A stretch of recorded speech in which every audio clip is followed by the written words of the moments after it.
And we're live right here from Pike's Public. We are every Monday night. Welcoming everybody to the audience digitally and physically. Everybody checking in as always on YouTube, on Twitch, on Facebook, on Twitter, on Instagram, everywhere in the digital audience. I'm sure the comments will be abundant as always. We're live right here from Pike's Pub in Southampton, 455 2nd Street Pike, right next to the Southampton Beverage in the shopping center. Come on by, stop by, have some fun. We got a 3 hour straight of sports talk, fantasy football talk, sports betting, Eagles, Phillies, national talk, you name it. Even our boy Ben Simmons is in the news. What else is new, right? I don't know if anybody's seen it, but some very, very interesting words for Ben with a kid. I mean, you call a kid, the P word, man. Come on. Like, what trash that is. Not like we're surprised, but Eagles get a fantastic win in Cincinnati, the whiteout game in Cincinnati, which was pretty cool. Jalen Hurts comes alive, 4 total touchdowns. And the question is, do we owe an apology to the Philadelphia Eagles, or is it like about time that they finally played the way we think they're going to play? Also, we'll talk a little Philadelphia Phillies. Is Juan Soto the answer? Looks like Bob Nightingale from USA Today comes out and says they are going to be in heavy pursuit of the soon-to-be free agent in the World Series right now, Juan Soto, but I think the Yankees are going to have other plans for that. We got our man Eitan Shander checking in about 7:45. You see him on Fox 29.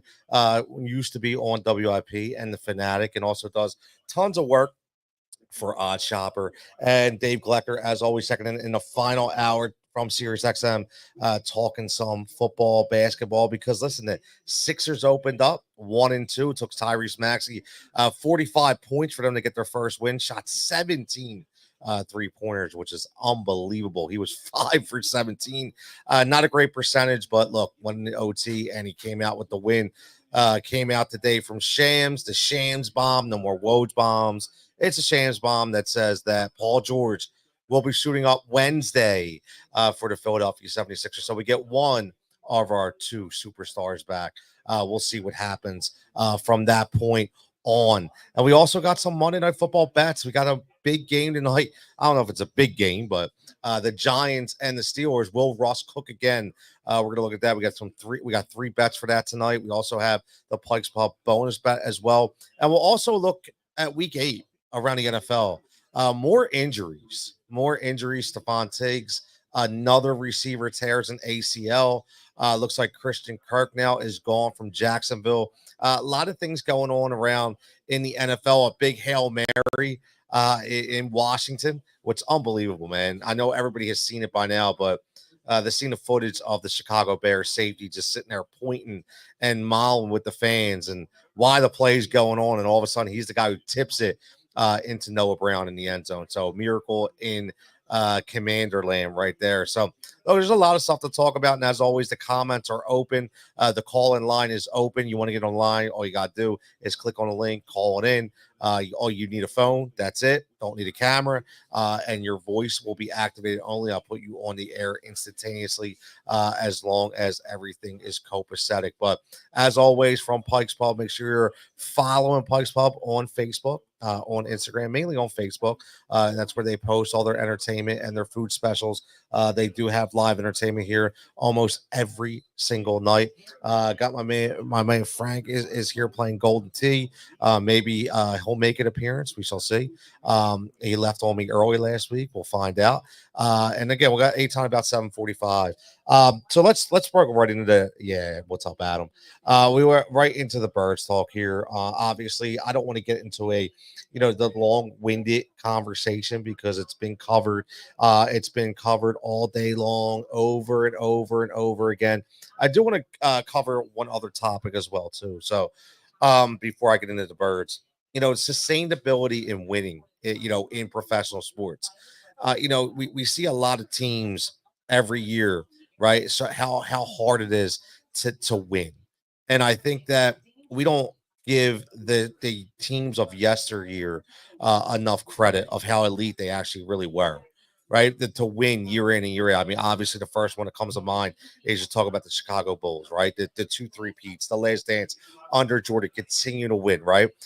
You talk about the Atlanta Braves of the 90s, just year in and year out. Sustainability and winning, because nowadays that doesn't happen. Right, it's a lot of parity within, especially the NFL. I mean, look what happened. I mean, you talk about parity. You have the New England Patriots that literally. I mean, look, it looked closer than it was, but they dissected the New York Jets, man. They dissected the New York Jets, and I'll tell you what, man. If I'm a New York Jets fan, I'm entirely upset that I've taken a wool over my eyes when it comes to the whole Aaron Rodgers experience, because what's going on out there, it's just not good, man. It's just not good. They got a long road ahead of them. But I think they can listen. They got a lot of money invested in a lot of people. It just did not go the way they wanted to. And then they play, listen, they play the pity card and they give in to the demands of Hassan Reddick. And Hassan Reddick comes in. And what happens? Hassan Reddick gets paid. And did he do anything yesterday? No. Was he a difference maker? No. Again, this is what happens, and I want to talk about sustainability of winning in sports. So if you have a team, if you have an era, or an organization that you say has sustained the winning culture over X amount of years, who is it? Let me know, because I think a lot of people are looking past how good back in the day, how good the winning was. What's up, Jake? As always, like and subscribe in the channel, and make sure you like and subscribe and the page where you're seeing us. We're live right here on Facebook and YouTube and Twitch and on Twitter. Now, looking at this Philadelphia Eagles game, looking at exactly the way this entire game was dissected, one thing I will say is this defense is really good. Like, this defense is legit. And I know we were back and forth and we were talking over and over again, can we trust them? Listen, I mean, yesterday, right away, we were all looking at the same thing, right? We were all looking at the same thing, and we were talking about what's going to happen after that first drive. They methodically go down, they think and dunk, they look like they're legitimately going against our defense with no issue whatsoever. We can't stop the third downs, and they scored. Jamar Chase does his thing. But then after that, they clamp down. After that, they change the tune a little bit. And, one thing that I've said all along, and I think a lot of people have agreed, is, the Vic Fangio experience is exactly what you're seeing right now. Okay. What you're seeing for the Vic Fangio experience is essentially a guy that's unrattled, right? He's unrattled. And what he does is he just sits there and he breaks everything down, and he does one thing that a lot of people don't realize, and a lot of people have always wanted people to do, and that's adjustments. Makes adjustments. Just because you see one thing out of Vic Fangio's defense doesn't mean you're going to see it again 2 plays later, 2 drives later, and that's what he does. Let me see. It's kind of like, it's the cat and mouse kind of game, and he won the contest yesterday. Right, he has these players balling out. I mean, listen, we can't say enough about Kason Mitchell. What an unbelievable draft pick he's been. Cooper DeJean, unbelievable in the backfield. Listen, he's not going to be perfect, right? But just to see the instinctual ability of this kid, that going up against a pretty lethal offense. I know they didn't have T. Higgins, but still, I mean, it's pretty easy to get starstruck out there with a guy like Jamar Chase and Joe Burrow. It's very, very easy to get starstruck, and he did not do it. He showed that it didn't matter, man. He came to play, and that's one thing I think that is very indicative of Vic Fangio, a guy who puts a lot of, I would say, a lot of confidence in these young guys. In and over a lot of guys. What's up, Adam? Checking in. My man Prince checking up. What's up, brother? Stopping in to say hi. Checking in. Yeah, Prince. I'm gonna get to some bets a little later for Monday Night Football. Talk about some basketball talk as always. Break down some fantasy talk. Looking at the waiver wire as always. So we're gonna get into that as well. my man Prince from WinDailySports.com. And again, make sure you're checking out WinDailySports.com for all your sports betting needs. You can use that code word HEAT, HEAT, and get yourself a 50% off membership for all the models for every single sport, where we're betting from, where we're looking at, where we're getting all our statistics and our trends from, as little as $7.50 a week or even $25 a month. Pretty good deal when you're looking at all these statistics. If you're a betting guy and you're betting these every single day, even if it's just NFL on the weekend, it's a really good deal.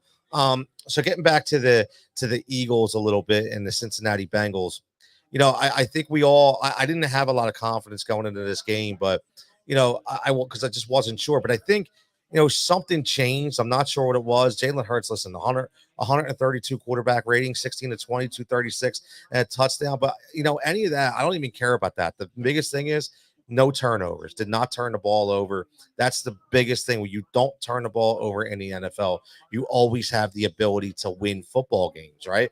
And that's one thing that he did not do. And that's one thing he did not do for 2 games. And going forward, he looked like a different quarterback this week. He looked more comfortable. He looked more locked in. He looked like he was having a little more fun. Even in essence, he had to get, he had a couple tush pushes. And listen, Saquon Barkley didn't even care. Right, a lot of people that talked about Saquon as not being a team first guy or a good guy in a locker room and things of that nature, especially out of New York, and we're just hating because they were mad because he left. Right, we all know that, but this is a team first kind of guy. I mean, you look at things on this team. You look at Smitty, man. I'll tell you what. Go back and just look at that throw again, man. That throw and catch was a thing of beauty to the Devontae Smith. And who was the first person to go greet Devontae Smith? It was A.J. Brown, the other receiver on the other side. Not worried that it wasn't his touchdown, right? So these are the big things that I think that we've actually overlooked. And me personally, I've overlooked too, because I was so hell-bent on what was going on with the coach and all the the negative accolades that were coming through and all the negative feedback that was happening, and the way this team just looked stagnant. It looked like they were stomping in a mud hole, man, to be specific. They just didn't know what to do. They were very, very stagnant and boring offense. And guess what? They were not staggering and boring or stagnant and boring this Sunday. And I think going forward, listen, we could be looking at a 6-2 football team. Who thought that we would be looking at a 6-2 football team right now, 5-2? But I'm just saying, I know I did not think of that. Right. Essentially, look, man, when you look at this, what happens if we don't lose that Atlanta game, right? We should have never lost that Atlanta game. We'd be sitting at 6-1 right now. So the crazy thing is, what's scary is even with the amount of negativity that's been surrounding this team because of the play up to this point, they've still found a way to still have more than a 500, but a very winning record and still stay in the mix. Still stay in the mix, and they're just getting stronger. That's what's crazy, right? They're just getting stronger. Listen, maybe we overlooked the fact that the 2 new coordinators, even though they were veteran guys, that they still had to take time to bring their system in, right? Maybe that's something we had to look at. And we didn't take, we just took it for granted. We just took it that these guys are going to come in. What's going on, man? These guys are going to come in, and all of a sudden they're just going to roll, right? We just looked at all of a sudden they're just going to roll. And we didn't take into consideration that we had to look and make sure that these guys were going to be okay, to learn the plays and learn the scheme right away. Maybe it's taken some time. Maybe on the other end, it's taken some time for the coaches to learn their players, right? And that's another thing maybe we didn't take into consideration. So there's a lot of things, going on with this team, but they're good things, right? That's the thing. They're good things. And when they're good things and we want to win, I mean, that's the most important part, man. They are good things. So obviously we're talking all teams, not just the Eagles. A lot of stuff going on in the NFL. This is a local and national show. Listen, this is the same show that I do on Sirius on the weekends, man. We talk all sports. We talk all teams. We go around because, listen, if you want to listen to, WIP all day long and hear the same topics over and over and over again, I suggest that's what you do. Right here, we're going to talk about everything. We're going to get different. Okay, and we talk about different. We got the Monday Night Football game, okay, going on tonight. But what about Cleveland? What about Jameis Winston? right? Who would have thought, right, that the Cleveland Browns would beat the Baltimore Ravens? I mean, look, you saw a very, very, very upset Lamar Jackson at the end of the game, and rightfully so. But listen, be upset at yourself as well, right? But couple bad drops in that game. Rashad Bateman with a couple bad drops down the stretch that could have changed the entire outlook. Some real bad misses. Cedric Tillman, that touchdown. My God, the second one. Look, Njoku, the first touchdown. You can't get mad at that, man. That was just a hell of a play. But look, there's something to be said. I mean, I hate to say it's because of injury, but I think we all knew that a change at quarterback needed to happen for the Cleveland Browns. And Kevin Stefanski is not a bad head coach. I mean, the 2-6 record is not indicative of the coach. This dude has got a quarterback that basically was shoved down his throat by ownership because they gave up so much to get this guy in Deshaun Watson, and he just did not live up to expectations. Okay. And everything that Kevin Stefanski did. I mean, there was even games where Deshaun Watson were basically like, no, like shook him off, walked off the field, like would not even run the plays this guy called. Right. So when you look at that, you got to say, okay, something's wrong. You got a Jameis Winston steps in, a veteran, 27 of 41, 334 yards and 3 touchdowns, man. Like, Cedric Tillman goes 799 and 2 Ds. And again, this is not the Baltimore Ravens defense of back in the day, right?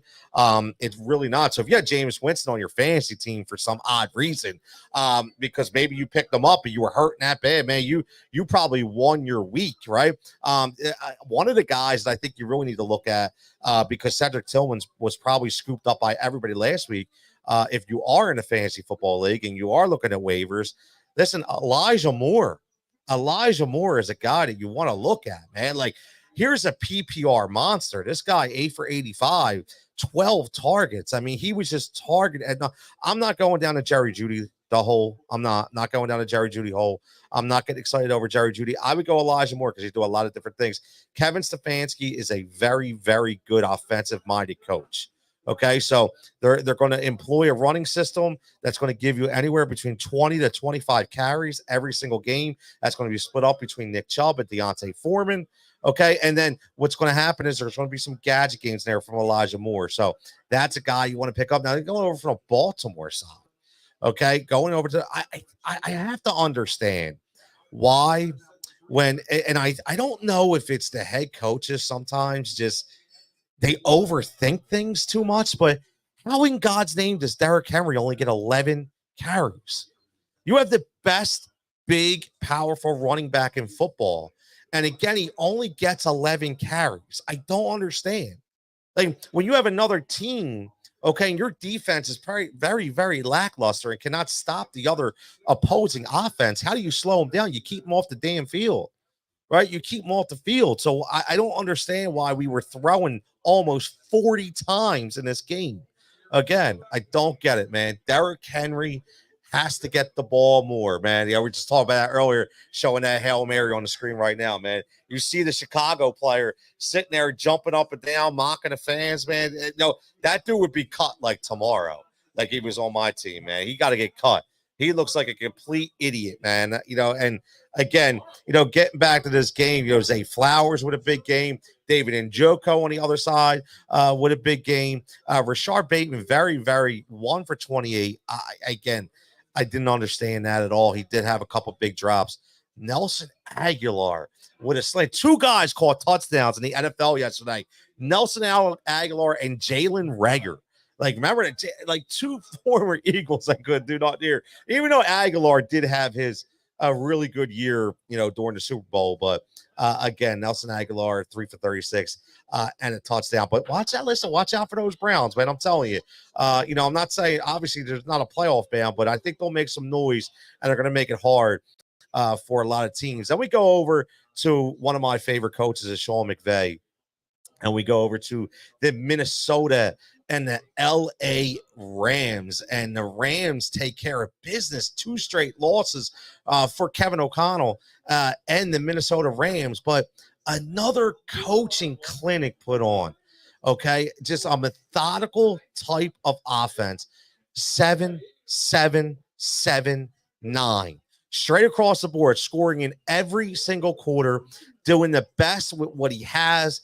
And again, I can't say enough about what kind of love we need to give to Matthew Stafford, man. Like Matthew Stafford, again, 25 and 34, 279, 4 touchdowns, 1 pick. This guy just continues to get it done, man. He just continues to get it done. And again, I don't think, whenever we look at sports and we look around at quarterbacks, I don't hear his name mentioned enough. I don't know why. Maybe because he's not out front and center, right? Again, but at the end of the day, this is a guy that always shows up and gets it done. And Kyron Williams, what can you say about him? If you have Kyron Williams on your fantasy team, man, this is a guy, again, we hit the prop on this over 18 and a half attempts. He had 23. Listen, that's not hard to do with Kyron Williams. He had 5 receptions as well. This guy touched the ball almost 30 times. I said this before, and I'll say it again. When Sean McVay trusts a running back, he will make him a bell cow. And that's exactly what he's doing with Kyron Williams. Puka Nacua comes back and just shows why Puka does Puka things. 7 for 106. He's targeted 9 times. And again, Cooper gets the touchdown. 5 for 51 Cooper Kupp, 8 targets himself, and he gets the touchdown. DeMarcus Robinson, the ageless veteran, 2 for 35 and 2 touchdowns. And Kyron Williams gets in from the passing perspective. So again, 4 touchdowns, and again, a really good defensive effort where a bunch of guys that are still learning how to play. When you go on the other side, you have to start. Listen, you got to start looking at this. And I said this before, and I'm going to continue to say it. You got to look at your quarterback. And I don't care what you say, Sam Darnold's doing this, Sam Darnold's doing this. Can Sam Darnold be the guy to lead you in the playoffs? That answer to me is no, right? He's a serviceable quarterback, right?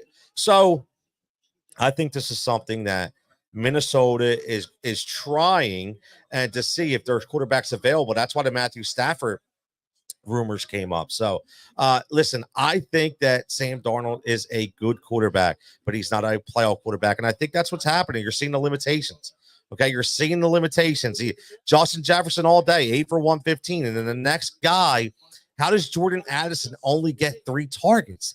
That's your number 2 receiver on a team. Now, we should see what happens when TJ Hawkinson, he just got activated on Friday. He will be back this week. We'll see what happens with him. So if you did stash him on your fantasy team, now is the time to get him off your IR spot and get him ready to roll. And then we go with, listen, could be the best team in the NFL right now, the Detroit Lions, man. The Detroit Lions. Adam checking in says the Lions are scary. They are scary. They are scary good, man. I'm telling you, this team, the offensive firepower that they have, and how about, are we talking enough about Ben Johnson? All right, are we talking enough about Ben Johnson? And Ben Johnson is the offensive coordinator for the Detroit Lions that everybody was in on, right? Wanted him to be a head coach. We're going to give him tons of money to be a head coach. He said, no, you know what? I want to stay. I want to stay because I want to see this through.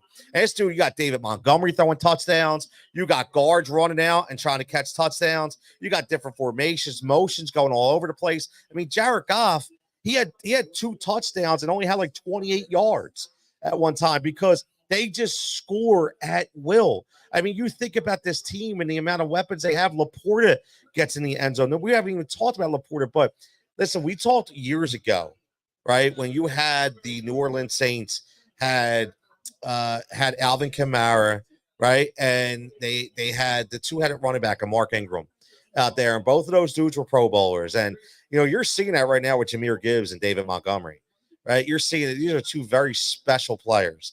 And as long as they're okay to shelter wealth, this team, now I will tell you, and everybody knows this, who knows me, is I am not a Jared Goff believer.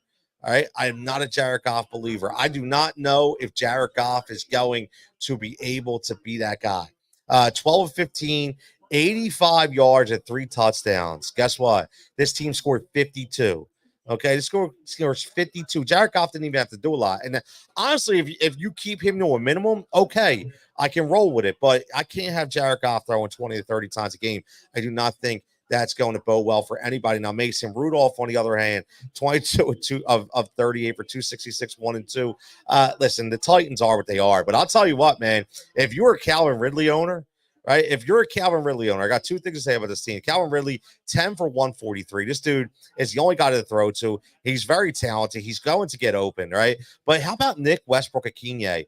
If you are a DFS player, if you are a sports bettor, this dude seems to score. He should have had 2 touchdowns. He seems to score every single week in the red zone. So that is a guy that you want to look at as well. We talked about him on a Sirius show, a guy that we can insert into the lineup if need be. And I'll tell you what, man, he was fantastic. He just seems to get open no matter who the quarterback is, right? No matter who the quarterback is. And then we go to Houston, who skates by with a 23-20 win. Let's just say, here's the problem with the NFL. I heard a really good topic today, and it brings me to this because we're going to talk about Anthony Richardson. Are we paying quarterbacks too early? It was a really good, look, I'll be honest with you. I listen to Sirius XM every single day. I get tired of the local scene, got tired of the same sports talk over and over again. I listen to the NBA channel. I listen to the NFL channel. I think there's a lot better content on there as well. It doesn't hurt that I get to talk there on the weekends too. So, I'm very confident that, the show is good as well. So, I'm looking at, hearing, the guy on today, I think it was Jeff Ratcliffe. It's actually Jeff Manns. And we talking about, do we pay these quarterbacks too early? And, now obviously we didn't pay Anthony Richardson too early, but he's a young quarterback. And I'll be honest with you, he cannot run this system. And we seen Gardner Minshew run the Shane Steichen system. We've seen Joe Flacco run the Shane Steichen system. And now you see Anthony Richardson cannot run the Shane Steichen system. And I've never seen a quarterback asked to come out because he's tired. I was really shocked to see that happen. He asked to come out because he was tired. Never seen that before. Really not understanding why. But hey, man, listen, I guess health is number one. Understandable. But the Houston Texans, they squeak out a win, but they lose a big piece, man. By the way, they signed Devin White, the guy who couldn't play here in Philadelphia. Devin White goes and signs with the Houston Texans.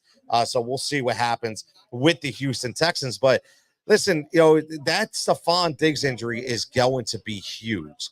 That's a big injury, man. That is a big deal. A shame for him, but a shame for the team because it's a Super Bowl aspirations team.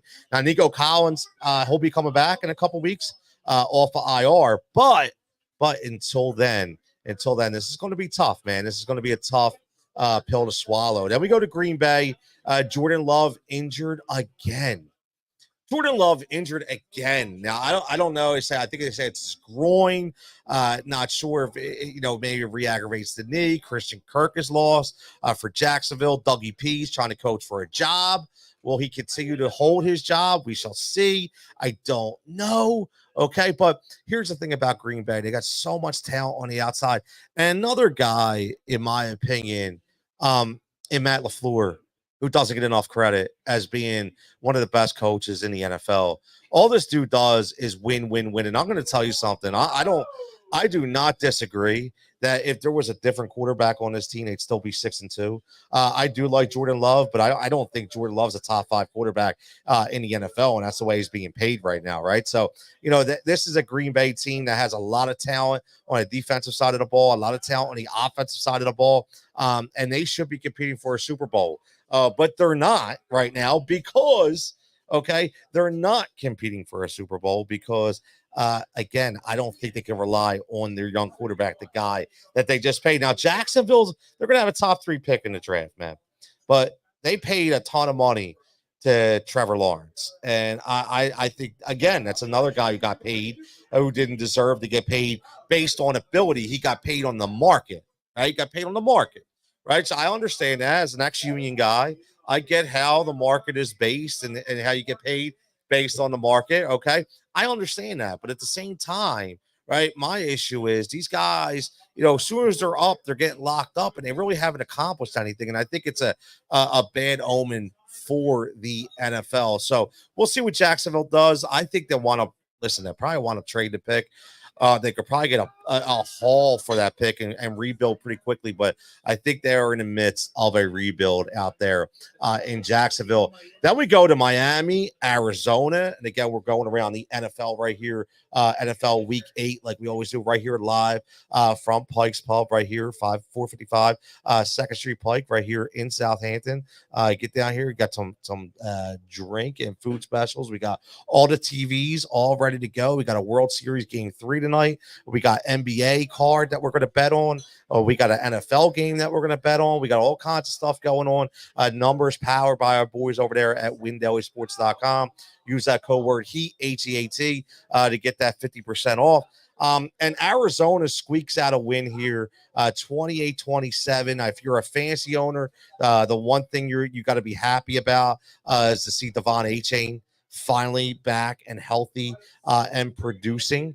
Obviously Raheem Mostert is a touchdown vulture, like he always is. He gets 2 touchdowns, but at least Achane gets in the end zone, one time on a passing play, which look, I like the 8 targets. If you're going to give Devon Achane 8 targets, sign me up all day, man. 6 for 50 and a touchdown on 8 targets, while he also rushes for just under the century mark at 97 yards. So listen, man, it's going to be very interesting going forward because you had 10 carries for Devon Achane and 9 for Raheem Mostert. But what I did see multiple plays with both of those guys lined up in the backfield at the same time, which bodes well for those Devon Achane owners. And Tua comes back 20-38, 234, and a touchdown. Pretty efficient. Gets Tyreek Hill involved, 6 for 72. Doesn't get concussed, which obviously is a big deal. He's not wearing the Guardian helmet, but I watched him slide a little bit. I did watch him, put his body, to safety a little more than he's used to. So that is a good deal for him. Then our old guy, Jonathan Gannon, on the other side, pulls out the win for the Cardinals. Not a big Jonathan Gannon fan, to be honest with you. Kyler Murray goes 26-36, 307-2. James Conner in the end zone. Again, James Conner doing James Conner things. 20 carries, 53 yards with a 2.65 average. Yuck, right? But the youngster, Marvin Harrison Jr., 6 for 111, 7 targets. He 95% catch to target ratio, 1 touchdown. We got Trey McBride hurdling people in the field, 9 for 124. So he did a fantastic job as well. So now you got 4 and 4 for Arizona sitting there. And again, man, look, as we move on, we got the New England Patriots who upset the New York Jets. We talked a little bit about that earlier. Again, man, that team is in shambles. And look, who would have thought that the New England Patriots and the New York Jets would be both sitting at 2-6 right now? Who would have thought they would both be sitting at 2-6? But it's real. It's real. Aaron Rodgers is not the guy that everybody thought he was going to be. He fooled me. Maybe he fooled everybody. This team is just not good. And the thing is, I don't blame the coaching. The Robert Saleh was a sacrificial lamb. By the way, Robert Saleh winds up in Green Bay as a what do they call him? Like he's not an assistant coach, a consultant. He's going to be a consultant for Green Bay. Good for him. I like Robert Saleh, right? Jeff Ulbrich. Listen, or Ulbrich, you remember him for the 49er days, really, really tough linebacker. Thing about him, though, man, this is not his fault either. This is Aaron Rodgers' team. You might as well just make him the coach, right? When Aaron says it goes. I mean, it's as simple as that. But the problem is if you're not winning football games, there's a problem. So, and this team's got a lot of money invested. And I'll tell you what, man, it does not look good for that New York Jets team. It does not look good for Joe Douglas. It does not look good for that organization as a whole, man. They got a lot of interesting decisions to make going forward. So we shall see. And listen, Drake May doing his thing till he went out with a head injury, but again, still doing his thing. How about doing his thing before we get to the birds? How about my man Baker? doing his thing out there in Tampa Bay. I know they didn't win, but my God, they got nobody to throw the damn ball to. Somehow, some way, he puts up 26 points against a pretty decent Atlanta defense, man. Like I got to be honest with you, man. Like I listen. Everybody knows I love me some Baker Mayfield. I love the moxie of Baker. 37 to 50. He threw the ball 50 damn times. 50 times for 330 and 3 touchdowns, and only two. Listen, he threw 2 picks, right? He threw 2 picks, which that's going to happen, but they barely ran the ball. So I'm really surprised that they came out firing like they did. Listen, I'm really, really shocked that they came out firing the way they did for 330 and 3 touchdowns. So, but again, Baker did what Baker normally does, and the recipient of that was Kate Otten. 9 catches for 81 yards and 2 touchdowns with 10 targets. So if you are a Kate Otten owner on your fantasy squad, man, you're cashing the ticket today. If you are a DFS player and you followed the model at Win Daily Sports and you bet and you followed the ladder for the bets on Kate Otten, you are a very fat pocket kind of guy today, okay? Because you won a lot of money. So Kate Otten won people a lot of money yesterday, okay? 981 and 2. Now, is that going to happen every week? No, okay? But this week, he was the guy. Now, I do still think that Jalen McMillan will be involved. So everybody to pick them up on the waiver wire for your fantasy team, just take a deep breath. It's going to be okay. Okay, 4 for 35. He had 7 targets. Once Mike Evans comes back, okay, in a couple weeks, he'll be back, and listen, he's going to need somebody to take away coverage, okay? And Sterling Shepard goes out injured in that game as well. So he kind of left him as kind of like the only guy, him and Raheem Jarrett. Okay, so yeah, who the hell is that? I'm asking the same thing. So again, that's Ryan Miller, or like these names. Trey Palmer, we know him; he's been around, right? But this is the guys that Baker Mayfield is throwing to, and he almost came out with a win. But Kirk Cousins doing his thing out there again. 276 for 4 touchdowns, 23 at 29. 23 at 29, man. I am not I'm not a Kirk Cousins guy, but goddamn, man, this dude, Kyle Pitts gets involved, 4 for 91 to 2 touchdowns. Bijan, 6 for 31, 1 touchdown. The guy I thought was going to have the big game with Drake London only goes 4 for 34. But how about Darnell Mooney? 5 for 92 and a touchdown. Remember him in Chicago? He was the long guy, right? He spreads out the defense. He's the guy that consistently goes long. He's the guy that consistently says, you know what, I'm going to stretch the defense. And that's exactly what he does. So I do like the way that Darnell Mooney has set up for that team. And listen, Atlanta's got all the talent in the world, man, 5-3. And I'll tell you what, man, Raheem Morris, you see him on the sideline, man, like that is a dude who was pumped up, man. Like seriously, and that's what I love. Watching this team, man. I do. I'll be honest with you. Like I am a big Raheem Morris guy. I always thought that he would be, once he got that second shot to be that coach and be that guy. I'm pretty sure he is a Temple guy as well, a local guy. He has been fantastic.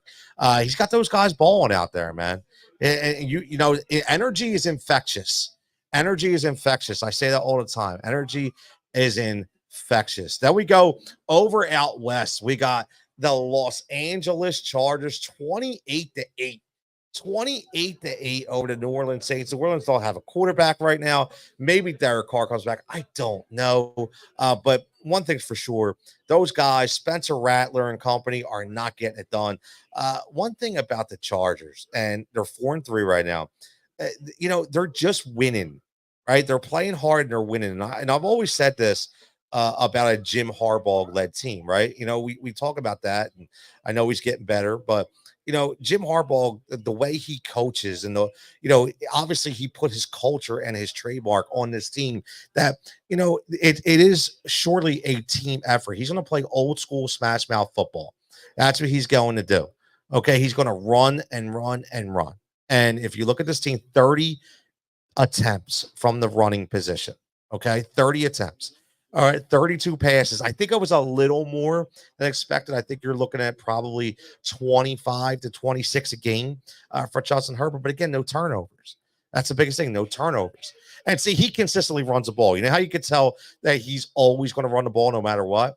J.K. Dobbins was 17 for 57, which means his 3.35 yards per carry were terrible. Doesn't matter. He still kept running the damn football. That's what you do to keep the defense honest. And that's what Jim Harbaugh kind of team does. So, again, they win 28-6, pretty easy fashion out there for the Chargers. And then we stick out west because we got a couple more games out west before we start to recap the Birds game again. But you got KC 27 remains undefeated, even with Patrick Mahomes looking very pedestrian at best out there, throwing some very, very questionable balls. 27-0 over Vegas. I mean, look, Vegas just has no quarterback, man. Like Gardner Minshew stinks. If anybody thinks Gardner Minshew is good, man, stop. Like, he is who he is, man. He is who he is. My man Mike checking in. What's up, Mike? Hope you stay on late. Just checking in. Big soccer game tonight. I like Mike. Good luck to the boys. I'll be on till 9. We got a bunch of stuff going on. Got stuff going on, Bar. I love it, man. I love it, man. But yeah, man, I'll be on till at least 9. We got Aton checking in. Frank. You all right there, Frank? You all right? All right.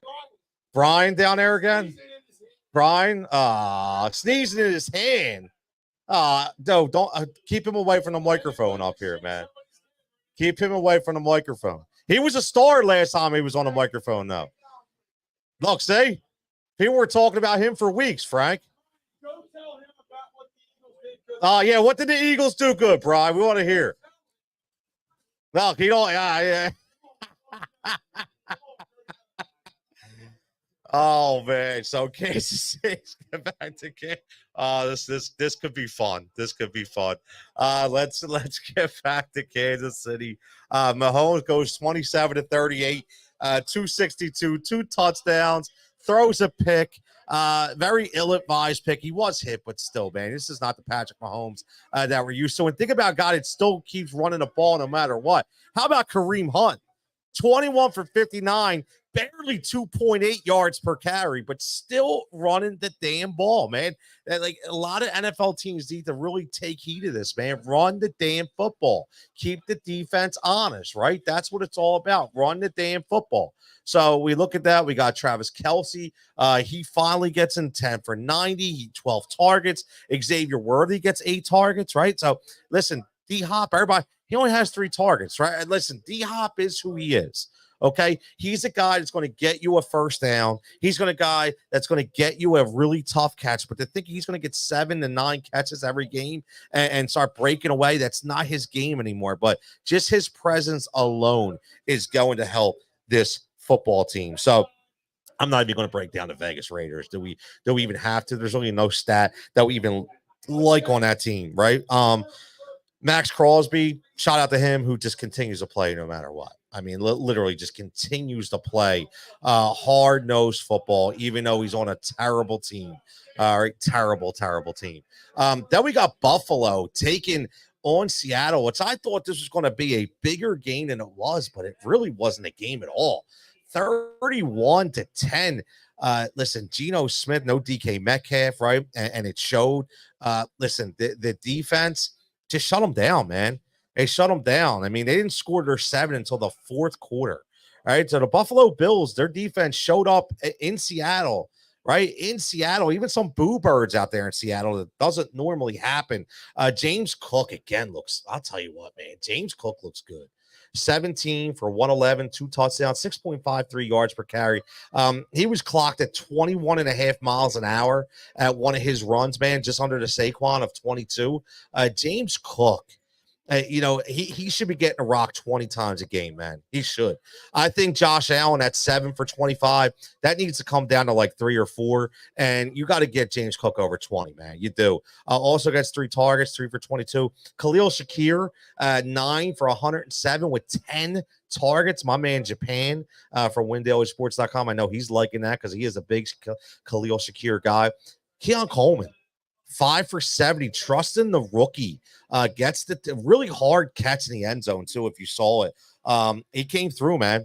he came through. And listen, when Josh Allen starts trusting the rookie, look out, man, because listen, you got Dalton Kincaid, you got Mari Cooper.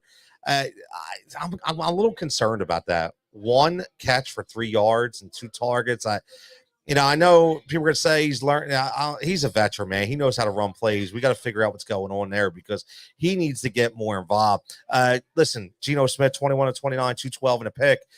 The biggest thing about this team goes as far as Kenneth Walker is going to take them. And they shut Kenneth Walker down. But the problem with Seattle is they stopped running the ball probably because they were down. They start throwing, right? But 9 for 12, 1.3 yards per carry, which is absolutely brutal. Absolutely brutal. That is not something that you want to brag about, right? So when you're not running the ball and you're not gaining positive yardage, you're constantly in 3rd and long, and that defense can put their ears back and rush the passer. Listen, that's what happens. And again, that's why they lost. They could not do anything offensively. So next week is another week. We shall see what goes on from there. And then finally, before we get to the Birds, we got 2 more games. We got Denver and Carolina. One thing, man, I keep telling everybody, I told everybody, I don't know, if anybody's up late on Tuesday nights, you can catch me on VSiN on the TV channel. I hop on VSiN for 2 segments, and we talk about waivers. We talk about fantasy football. We talk some bets. And I put in Bo Nix like 3 weeks ago, told everybody, get in on Bo Nix. Is he going to light the world on fire? No, but he's going to give you positive fantasy points. And guess what? Bo Nix is giving positive fantasy points as a fantasy football quarterback. Is he a good NFL quarterback? Probably not. But a good fantasy quarterback? Yes. 284 and 3 touchdowns for Bo Nix, man. Like, seriously, this is a guy that you can rely on as a starting quarterback in fantasy football with the right matchup. I mean, here's the thing.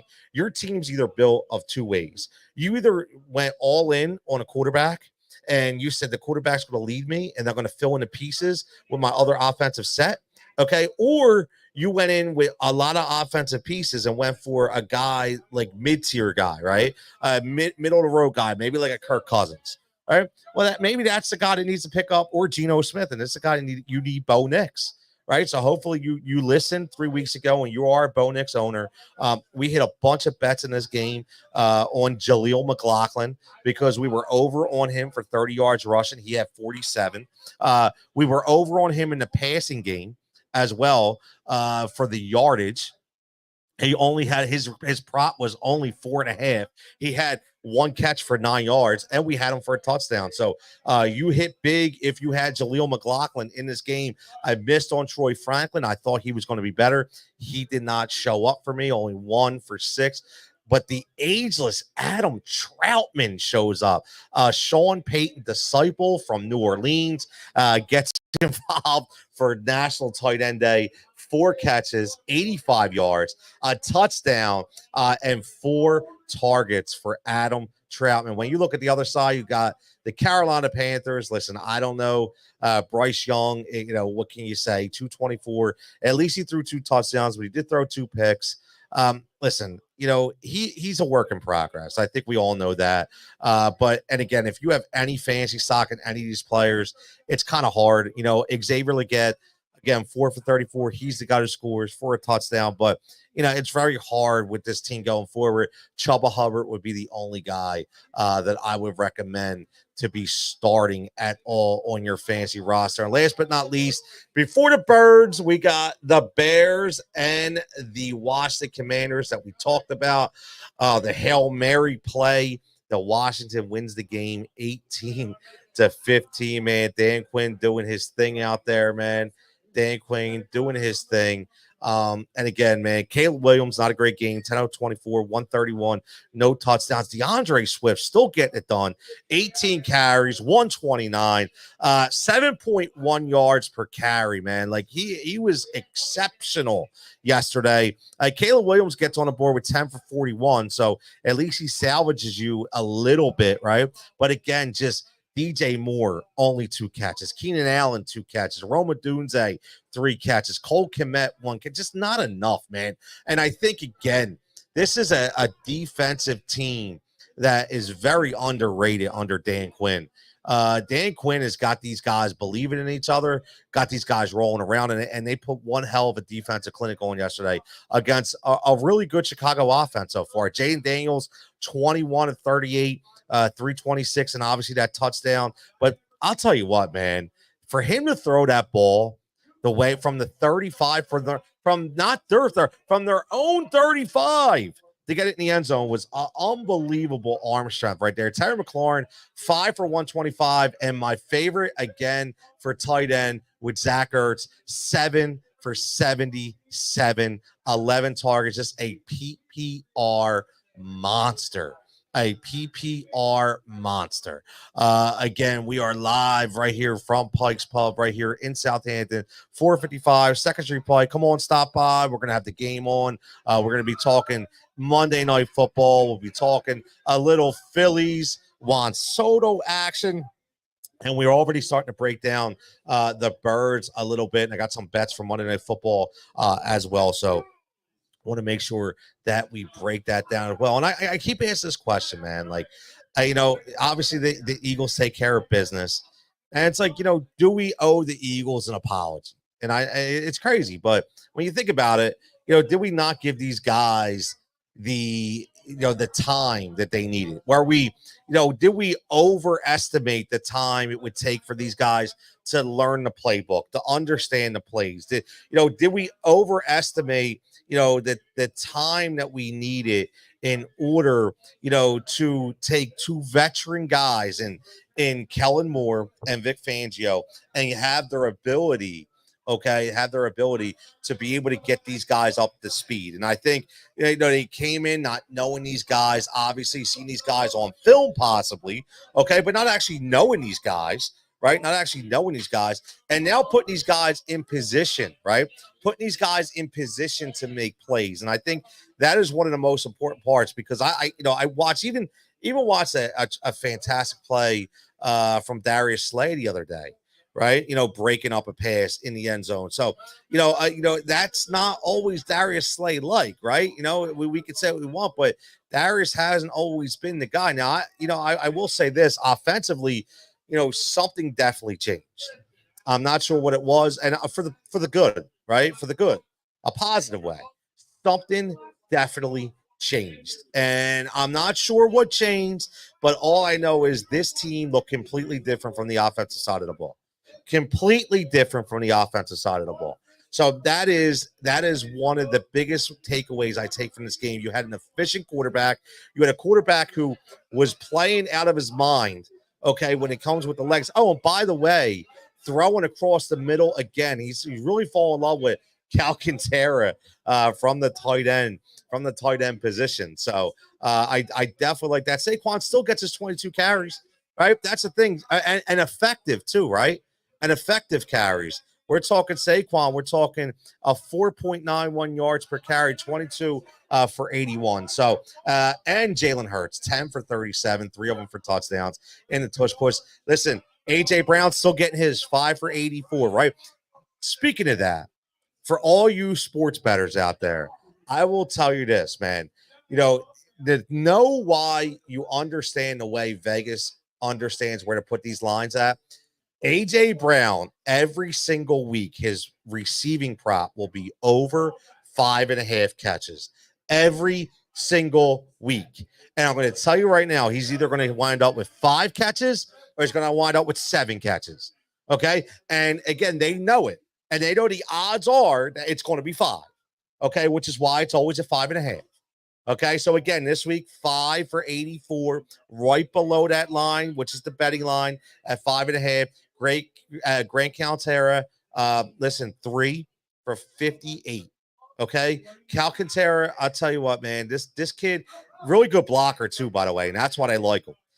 Jack Stoll gets involved, right? With a target, 1 for 6 yards, had a tremendous block on a couple of those runs, man. A tremendous block.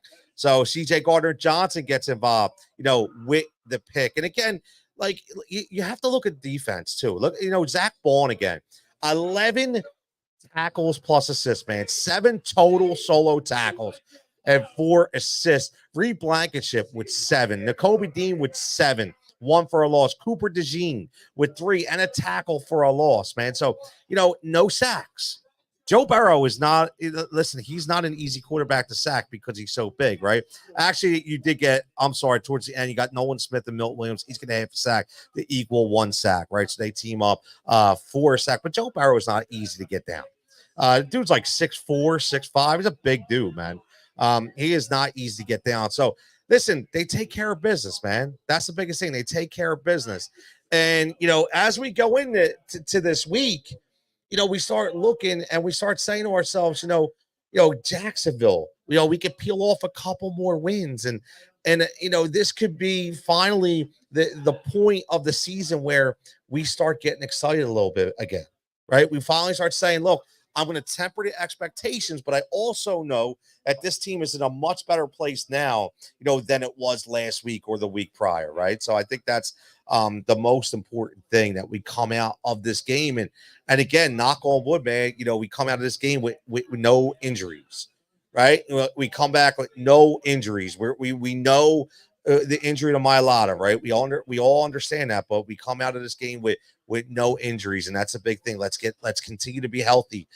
That's the most important thing. Continue to be healthy, and I do like the way that this team.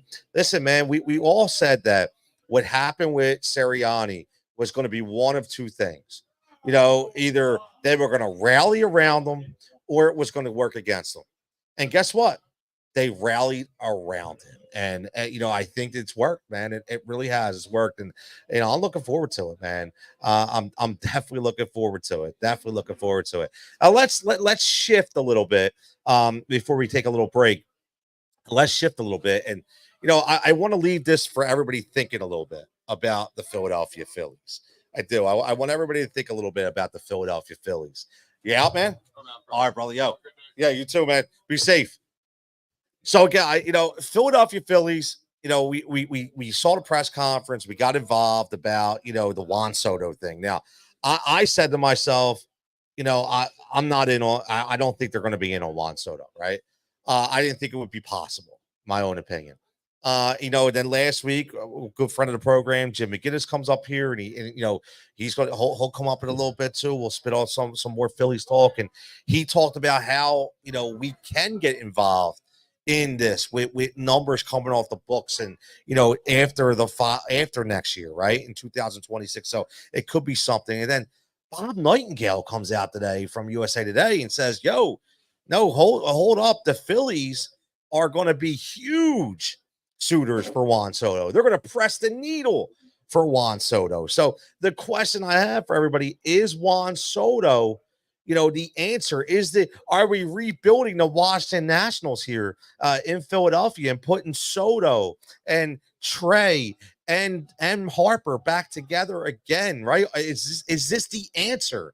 Is Juan Soto the answer? So again, we can answer so many different ways, man. So many different ways. Listen, I can't see how we cannot be excited if we were able to land a guy like Juan Soto. One of the biggest things, both, right? That they both have the same agent, right? When you already know an agent, Scott Boras, that's a big deal, man. When you already understand how you can work within the Scott Boras system, right? That's a big deal. That's a big deal. So knowing that they already have that edge, man, it's huge. Listen, it's not going to be easy, right? It's not going to be easy. I mean, you're talking about the New York Yankees, especially if you see what's going on with Aaron Judge right now in the postseason. Right, you have to look at that as from the Yankees' perspective and say, "Yo, man, they might have to look and say, no, we at all costs we cannot let this guy go."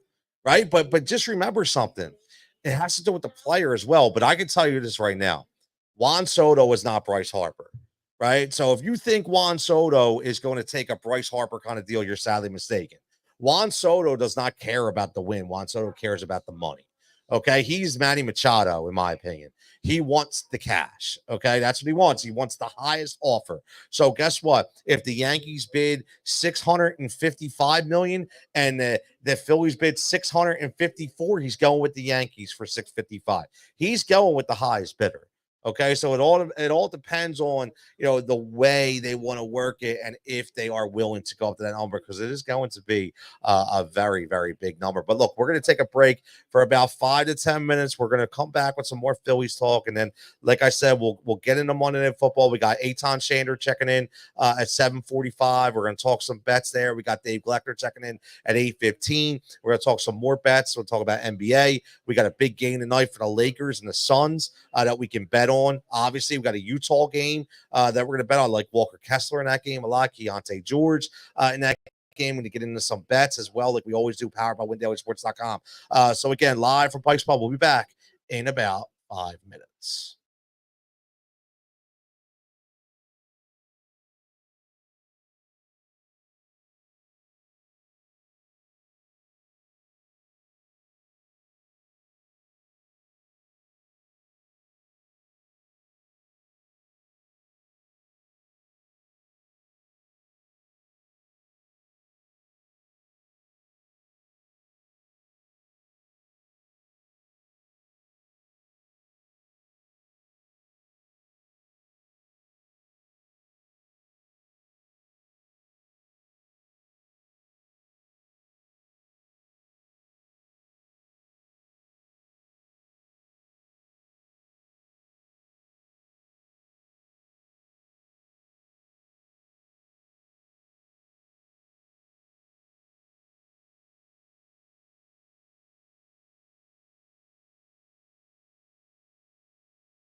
man. Welcome back. We're live right here, back again at Pike's Pub. Like for the second hour, second segment, we're going to go about 30 minutes, and we're going to talk some real good sports betting with our boy Eitan Sander from Fox 29. He'll be on with me, checking out some Monday Night Football action, some NBA late game action, and then, as always, my man Dave Gleckner finishing up the show from Sirius XM. But right now, man, we're getting some Phillies action, man. We got some Phillies talk right now. Phillies talk with Jimmy Mack. Jimmy Mack joined me last week, man. We brought some really good information, and he's back, and he's got some really good information when it comes to numbers and contracts and who's available for the Philadelphia Phillies. And Jim, we were talking about last week, we were talking about Juan Soto, and now it came out that the Phillies are looking like, look, take it for what it is, right? But Bob Nightingale says they're really going to pursue that Juan Soto. And you were the first one last week that said this can be, and I'm like, no way. And then you start talking numbers, and you were running some numbers. So just for Juan Soto, is he the answer for the Phillies? Well, number one, he's the easiest, best answer. Okay. So, if you want to really revitalize the lineup with one guy, well, then he's the answer. Now, obviously, you're going to be bidding against the Yankees and probably 4 or 5 other teams, at least initially. Yep. To put their feelers in and see what the market looks like. But the Phillies need this guy like nobody other than the Yankees. If the Yankees lose him, that's going to hurt a lot. So I do, I think I said last week, I put the odds slightly below 50-50 because he's already been there. He's comfortable probably with the city. And, frankly, there's a better Dominican population in New York City. So, that's true. So there's definitely some advantages for him probably staying put. That said, if you want to take swing and miss, or take the most swing and miss out of the lineup you can with one guy out of the Phillies lineup, he's the guy. And money wise, so many people are just dismissed as they can't pay him. They absolutely can pay him. And that was my point. And you brought that up. So talk to everybody. Like, how do you pay Juan Soto when you already have these big time contracts in place? Sure. So I looked at I guess I'd say the most likely 26 player roster that the Phillies will have for next year. Okay. And there's a few people on there that probably won't be there, and a few new ones that'll come in. But as always, it looks like they're about 265 million, give or take, which is over the luxury tax already. Yep. But when you look at the way owners view the luxury tax thresholds now versus the way they did prior to the last CBA, it's completely different. So essentially the CBA thresholds were really a salary cap for almost every owner in the league.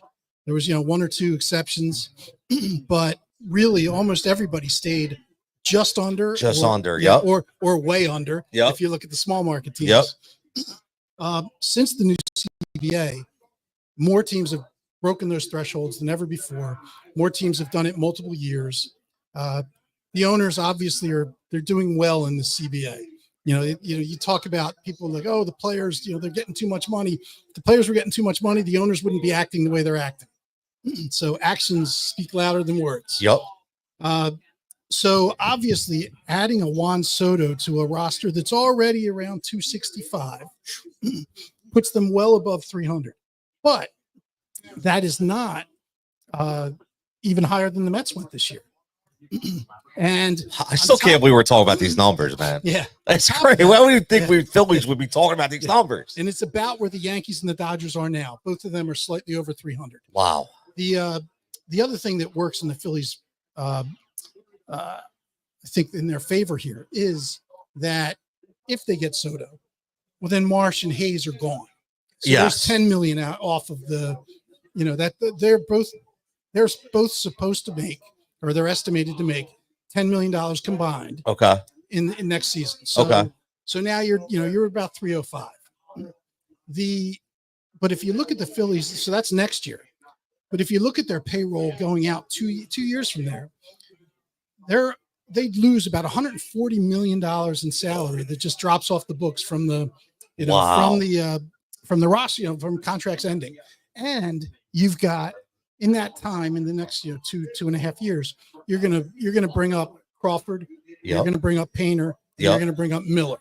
So there's gonna be 3 key guys. Now, how key they become, to be seen, to be determined. But team controllable. But yes, exactly, at very low salaries. Yep. So so I think the numbers actually work out really well.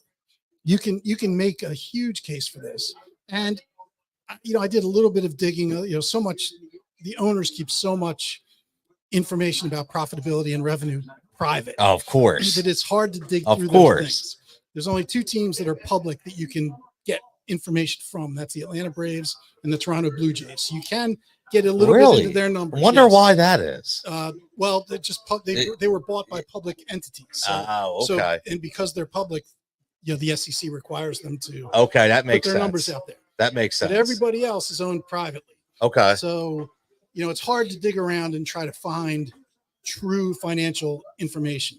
But I did find a very interesting article in the Sports Business Journal where Stan Kasten, who's an executive with the Dodgers now. I just said that name sounds familiar. He was a longtime Braves executive in their heyday, but I think he's been working with the Dodgers now for a while. But he said that the financial windfall that the Dodgers have benefited from ever since signing Ohtani has, I'm not, this is paraphrasing, not quoting, but it was basically, it greatly exceeded even their estimates. Wow, really? So, and I know the Sports Business Journal had printed something saying that they expected it to be $30 million and that would be the highest new expected revenue of any team in the league. And now, so if they've greatly exceeded that, essentially you could look at it and think, hey, that's paying for Ohtani's salary. Yes. So while, they are over the luxury tax and they are paying a huge annual fee to him, and they're having to, what's it called? They're deferring all that salary. Yes. And they have to put that money away. It's, that money's basically being escrowed and invested until they have to pay it out. But they're going to make a ton of money from Ohtani signing. Now, again, you can't correlate that dollar for dollar with Soto because he's not Japanese. Right. So you don't have an entire country now, tuning into your team when they didn't before. Exactly. But the Dominican is obviously a market that, the Phillies probably aren't a favorite team in right now, but they would be if they signed Soto. So there would be a financial windfall there. Obviously, season tickets are going to go. You probably wouldn't be able to get. It'd be like in 2008, 2009. Yep. You won't be able to buy a ticket from the team to get to a game. You'd have to. It's all StubHub. Yes, exactly. Yeah, and you're going to pay the fees. Exactly. So, for the Phillies, they could easily make this business case.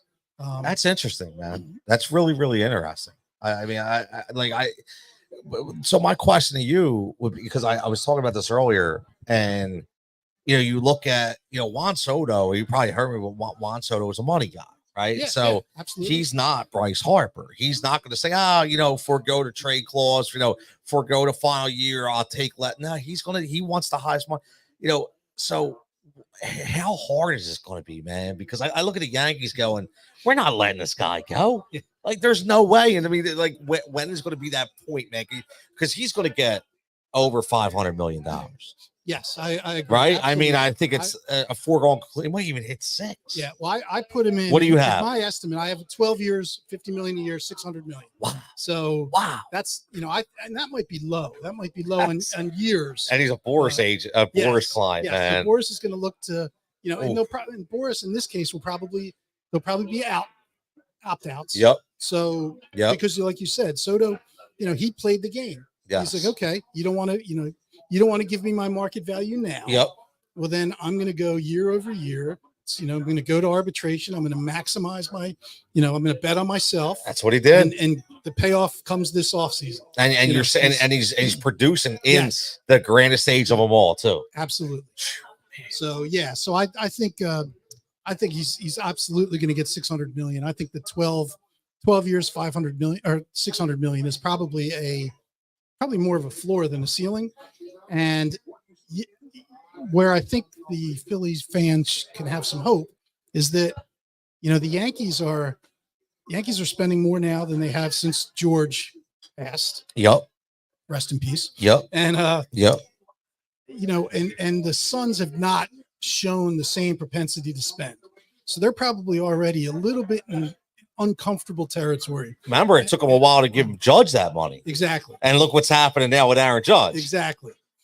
So there's two things with that. What's happening with Judge is that, number one, it may make them realize we have to lock up Soto even more. Yep. Because that's what I was saying earlier. If Judge is doing this with the protection that Soto provides, oh my gosh, we need him. We can't lose him. But it also, again, has them in uncomfortable territory. Like, they're already at the territory the Phillies would be in if they signed Soto. Yes. So they're going to be talking about, they're going to be talking about Steve Cohen and beyond territory, which they've never shown the interest in getting, So now, obviously, we're going to have to go against Cohen too. Obviously, Steve Cohen's going to want him. Yep. And they got Verlander coming off. They got Scherzer coming off, right? So they got the money. Exactly. And even if they weren't coming off, Steve's got the money. He doesn't matter, man. Like, it doesn't matter.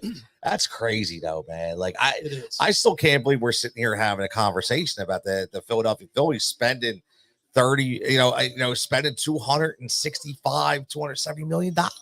Yep. Like, I never thought we get to this time, man. It's crazy. It's crazy. Yeah. So, but you did some other research too with some other players that are available, right? Yeah. So I did look. I give Jim Bowden his props. Jim Bowden's the man. He's the first one who put out a list of prospective free agents for this year with estimated deals. That's a lot of research there. Yeah. That's a real writer. So I looked at a whole bunch of other potential players, people that the fan base has said, hey, we're interested in. Okay. And for me, if we don't get Soto, the fallback option is Jerks and Profar. And the estimate for Profar is really under $15 million for 3 years. So it's basically a $44 million deal over 3 years. And he would be he'd be certainly an upgrade over Hayes and Marsh. He's a guy who does not have that much swing and miss in his game. No, he doesn't. Has a great batting eye. He walks a lot. Solid hitter, 20 plus home runs. So I think, that would be a good fallback and certainly an upgrade, but not obvious. You're talking about an exponentially better player when you talk about Soto. So it's not even close. And, one other thing too, is that, we touched a little bit about the Yankees and what they would do, Steve Cohen and what he's going to do. The Dodgers, you have to worry about too. It's crazy. Because the Dodgers are going to be better than they are this year, next year, because Ohtani will pitch.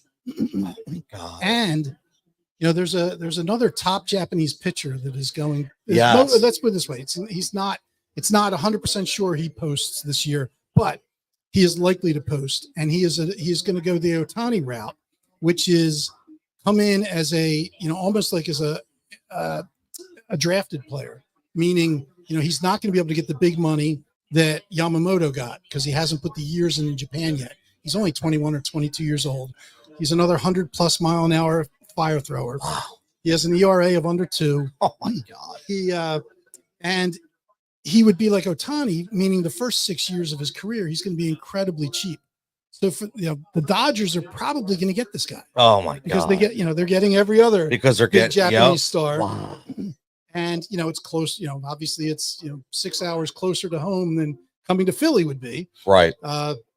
So I think you have to expect that if he comes, he signs with the Dodgers. And if that's the case, now the Dodgers just got a lot better. Because starting pitching is the one weakness you could point to. They don't need to get a lot better. They don't. Right. They don't. Crazy but if you can get a lot better cheap as heck, then you're going to do that, right? Wow.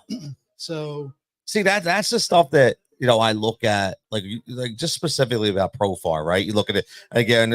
We're talking Phillies talk with Jimmy Mack here live from Pike's Pub, 255 Second Street Pike. Get on down here. We got some more. We got about an hour and a half left talking all things Phillies, NFL, NBA. Got Aton coming up shortly. We got Dave Glecter coming up a little later. But you talked about Profar, and the one thing that scares me is all that talk about Bryce Harper wanting the extension earlier in the year, right? So it makes me think, like, will the Phillies say, you know what, Maybe we just go to Profar route. We say, you know, that money that we were going to put into Soto, we're just going to give that to Argo. That, you know, because I don't think they're going to do both. I don't think so either. But And they're both the same agent, exactly, which is interesting. Yeah, I agree. Now, the fact that they put Bryce off an entire year already from his interest, I think if I were John Middleton, I'd be looking for other ways to make Bryce Harper happy. Yes. You know, they've talked, you know, some players are now getting ownership in teams. So I'd be looking at that route with Bryce. Yes. And saying, hey, instead of me just giving you money at the end of your contract when, you know, you don't know how you're going to perform, I don't know how you're going to perform. You know, the last big extension we did before we had to do an extension was Ryan Howard, and that didn't work out so well. Wow, that's true. That's true. That's true. You know, it's like, hey, why don't we talk? You know, I'm pretty sure he can't be an owner while he's a player, but let's put some feel, you know, some thought around, you know, what you're going to do in this organization after you retire, and let's see if there's some equity here for you. So that's what I expect to happen. And I think Bryce would probably be very happy with that. In fact, happier than, you know, an extra, I don't know, 15, 20 million a year for 3 years. Yeah, you know, I think you're right. I do. I think he's that kind of player that would definitely be happy with something like that. You know what I mean? I think so. I do. That's the only thing that scares you. Like I said, though, it's like, you know, because I don't want that to be a hindrance. You know, because I don't want them to look and say, oh, you know what? Looking at these guys, you know what? We don't want to go above and beyond. I don't know how Don Bro looks at that because he is an old school guy. But I do think he's smart enough to know that we need a move like this, which is crazy. It's crazy. It is, but you look at the competition. Look at the two teams that are still playing. Yes. They have multiple, you know, $300+ million guys, more than the Phillies have. Yep. So the Phillies have 2, and they have 4, I think, the Dodgers. That's crazy. That's right. Yeah. That's crazy. Well, actually, no, Freddie's not a 300 million, but he's high dollars. So they have 3. Both teams have 3 $300+ million contracts on their books with other high-priced talent around them. Man, it's going to be another fun off season. I can already feel it, man. You know, it is. I tell you what, man, it is nice to have, like, when you know every year you're going to be in the thick of it. Like every year you're going to, like all those years, that's what the Yankee fans felt. They always knew they were going to be in the thick of it. You know what I mean? And now that's where we're at. That's where we're at. And you know, look, man, something's got to change. Something's got to give. And the more people talk about it, man, the more I want it. The more I want it, man. I hope it happens. I hope it happens. That swing needs to be here in Philadelphia for sure. Definitely. So you're like, you've done this research and you are a very, very educated baseball guy. I know you do a lot of reading. So what do you think? Like, if you had to say odds, man, like how confident are you to think that, I won't say get him because I don't think we can, but that they're going to make that big push to really try to bring him in? Oh, I think they're all in. Wow. So I think, you know, there's, it's not an if. Okay. You know, it is, you know, Middleton will make a very serious play. You know, when I was researching Soto and Ohtani and the impact it made, I actually came across an article. I'd never seen this before, but they actually said Middleton actually offered Yamamoto more money. Yes, I did see that. Than the Dodgers did. So that was surprising. I knew he made I knew he made an over $300 million offer. I knew it was extremely competitive. Yep. But it was the first time I saw it in print that it was actually more money than the Dodgers offered.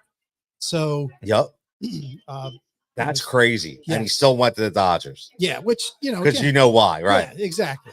And you know, with Sasaki, if he posts, I think Middleton should again make a very big pitch. Now, obviously, you're just pitching the team in the city at that point. There's no money, really. The money's the money for everybody. Right. It's the same price. Yep. But you know, we need to make Japanese players think of the Phillies.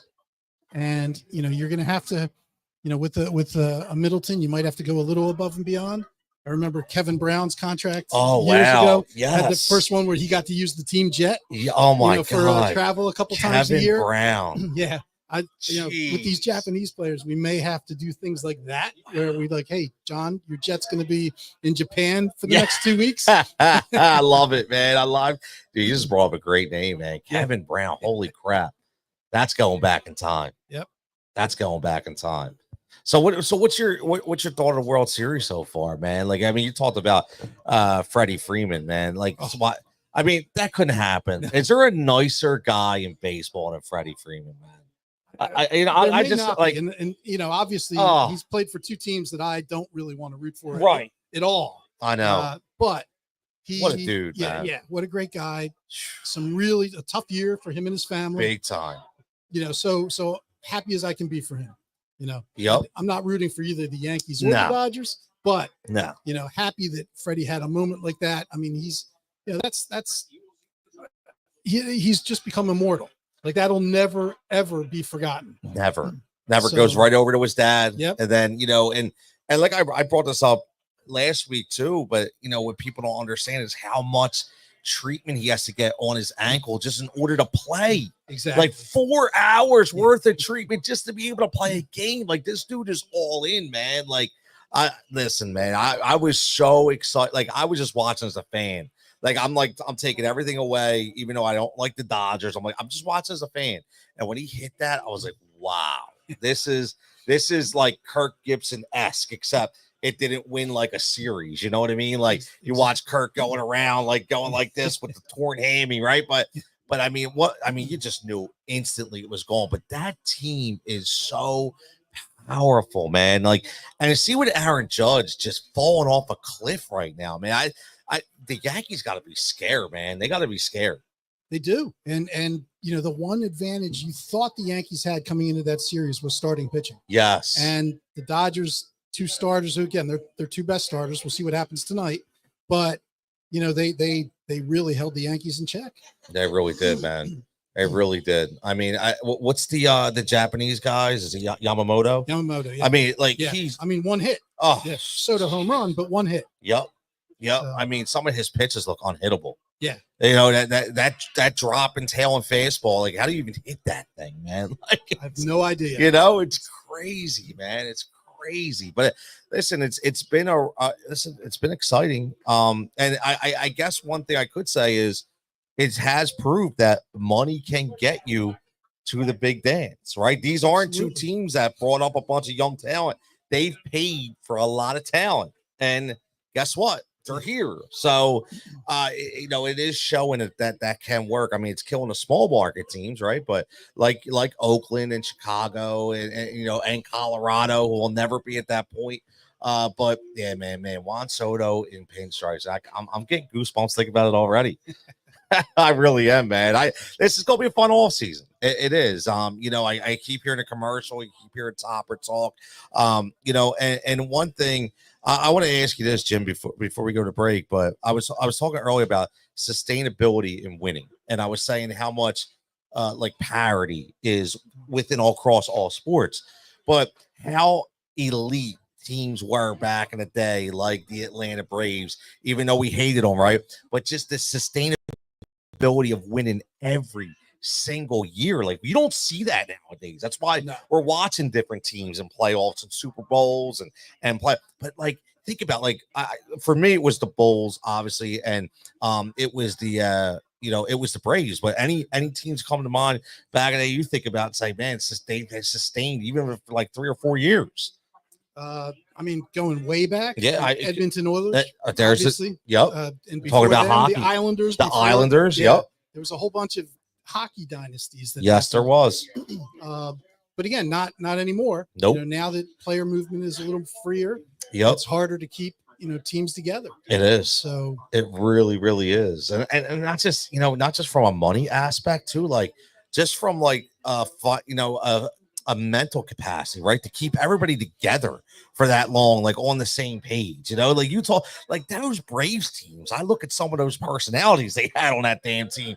I mean, listen, who was it? Bobby Cox and Leo Mazzoni, right? I mean, Yeah. remember Coach, Leo was the rocking guy. Would always be rocking in the clubhouse, right? Like, but just watch a lot of those personalities on that team. Be like, how can they all commingle for that amount of time? I mean, it is amazing. I think we overlook that. I talk about this all the time. I don't think we look back enough. We're always so focused on the now, but we never look back enough at how elite some of these teams really were. I mean, goddamn, I don't know if you're a big basketball guy, but I'd say like, what those Jordan teams did, man, you cannot disparage any of that or take any of that away. I mean, it was so unbelievably dominant at that time. I mean, it's just crazy to me, man. It is. It is. It is. And Jordan, I mean, so I'm not as big a basketball fan as baseball. Okay. But definitely a fan. And I mean, if Jordan didn't have his 2 years. Yeah, 2 year. Yep. I don't know what you want to call it. His sabbatical or whatever you want to call it. I guess you could call him a trailblazer. Yeah. Bringing betting into sports before. Yeah. That's right. That's right. You're right. Absolutely. But yeah, I mean, think about it though. If that had actually happened, I mean, Olajuwon would have no rings. Yep. I mean, it's already Karl Malone has no rings. Barkley had no rings. All these great NBA all-time great players have no rings. Ewing, another one, because Michael Jordan. It's crazy, man. It's like what was it? Rudy Tomjanovich. I was like, Rudy Tomjanovich needs to thank Michael Jordan because Rudy Tomjanovich would have never won a freaking NBA championship, right? That's right. If Michael doesn't leave, and yeah, I mean, look, the list goes on of Reggie Miller, Pat, like you said, Patrick Ewing. I mean, the amount of guys that had to go through Jordan that just couldn't do it, man. It's just crazy, man, just crazy. But Jim, we're gonna take a break for a couple minutes. We're getting ready for Aton, but man, look, I thank you again for joining us again and thanks giving some fantastic information. And man, I can't wait to be talking to you about with these Juan Soto negotiations, man. I can feel it's going to be fun. It is going to be fun. All right, people, we're going to take about a 5-minute break here, and then we're going to come back with Aton Shander from Fox 29 and talk some bets for the rest of the night.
are back here live from Pike's Pub.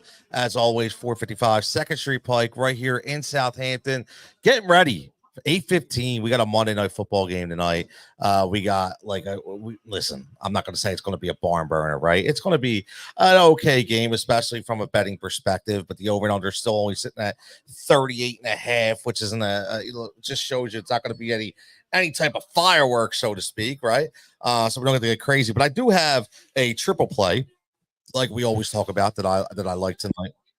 And we're gonna break it down. We're gonna talk about, listen, can Russ cook again, things of that nature. But but before we get into that, man, I'm gonna bring my man in. We got my man Eitan Shander coming in. We're gonna talk a little bit. We talk about maybe some bets, some football talk. Eitan, what's going on, brother? Tony, my man, it's been too long, right? Oh, let me get over here in a good spot so I'm not lagging or anything, man. You know how it is as a parent now. You got kids asleep, so I got to do anything as it gets past like 7:00 Eastern. I got to do everything either downstairs in now a water-ridden basement, or I'm outside, man. Just because waking up the kids is the worst bet you want to lose. Let me tell you. Yeah, your day's over, man. Like, you can't get no work done, you can't get no content done, you can't get nothing. Zero. Good seeing you, brother. You too, man. And as always, everybody checking in, man. Listen, everybody knows Eitan, man. Fox 29, Kettlebell Odd Shopper. He should still be on the radio. We'll get into that another day. But we're good, man. Yeah. We're good. I don't miss it one bit. I appreciate what Sean and the folks at iHeart did for me, by all means. But yeah. You know how it is, man. The grind it's not worth it. Yeah, exactly. No, I'm a very happy individual, Tony. See, thank you for putting it that way. I like how you put that, because I do say a lot of people. Everybody goes, or I'm like, dude, like, you guys, you don't understand. Like, now I'm good. Like, I'm good, man. Like, we sit, we got our stuff set up, we do our thing. But listen, man, let me, before we get to the game tonight, we talk into any bets or whatever, man. Like, you talk everything. We know that. Look, comes out that Paul George is finally going to suit up. Looks like Wednesday or whatever, man. How you feeling about this Sixers team, bro? Here's the thing. I feel better than I've had in the past couple of years, but I also think that it's not where I want to be. And so much of this, Tony, in the NBA has very little to do with the regular season. Like, you can coast, and that's why Shaq played 60 games or so with the Lakers, right? Like, that's why you see the Miami Heat kind of become that 8 to 7 seed, all of a sudden make a run deep, even if they don't win it, like to the Eastern Conference, farther than the Sixers have, right? And I think the biggest thing for me is I need to see this team healthy and ready to go in the playoffs. But what happens? How do we get there? What are the means to make me feel good about that in order to reach that end? The means is they have to play together. You can't put this thing together. There is no evidence whatsoever of it the first time, right? Like the first year that you slap everybody together, you're just going to go out there and win this thing. Even the Heatles needed a year, right, to get something under their belt. And you saw what happened in Dallas, or with Dallas, in that 1 year. My point being is that Paul George and Joel Embiid are not going to figure this thing out over the course of 10, 15 games. These guys need to be on the floor together, and they need to gel with Maxey as well. Once I see that, then I can start feeling good. But right now, it's just I'm like, come on, bro, you got to show me something. You got to get on the floor first in order for me to feel anything. I'm with you, man. Listen, this isn't like we keep hearing about how deep of a team it is, and it is, and I get it. But I also see different lineups going in. People are talking about Kyle Lowry starting. Like, bro, he shouldn't be starting. And like, there's so many different. And I watch Maxey 5 for 7. Dude shot 17 threes and only hit 5 of them, man. Like, that's not great. So I don't know, man. We shall see what it is. I know one thing, man. I'm looking forward to the West Coast game tonight from a betting perspective. I'm looking forward to that Lakers and Suns game, man. Like, I'm excited. What do you take real fast before we get into betting about that whole Bronny situation out there? Well, I think the worst thing that happened, right, is they validated everybody pointing and laughing at it by immediately sending this kid to the G League, right? Like, if you don't do that and you keep him on board for, like, I don't know, 2 weeks, maybe there's a little less I told you so.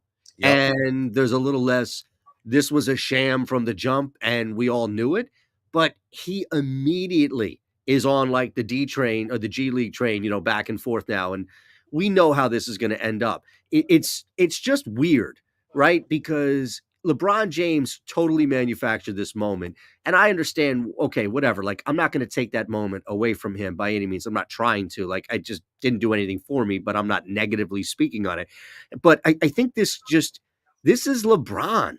Like, everything major seems to be manufactured. The Decision, a Jim Gray production, the barbershop, right? Oh, it's off the cut. No. That is as scripted of a show as it gets, with as heavily edited production as it gets. It just feels like everything LeBron, because when he doesn't and he gets caught off cuff, he starts to sound like a politician who hasn't researched a point. And I'm not saying anything specific. I'm just saying in general.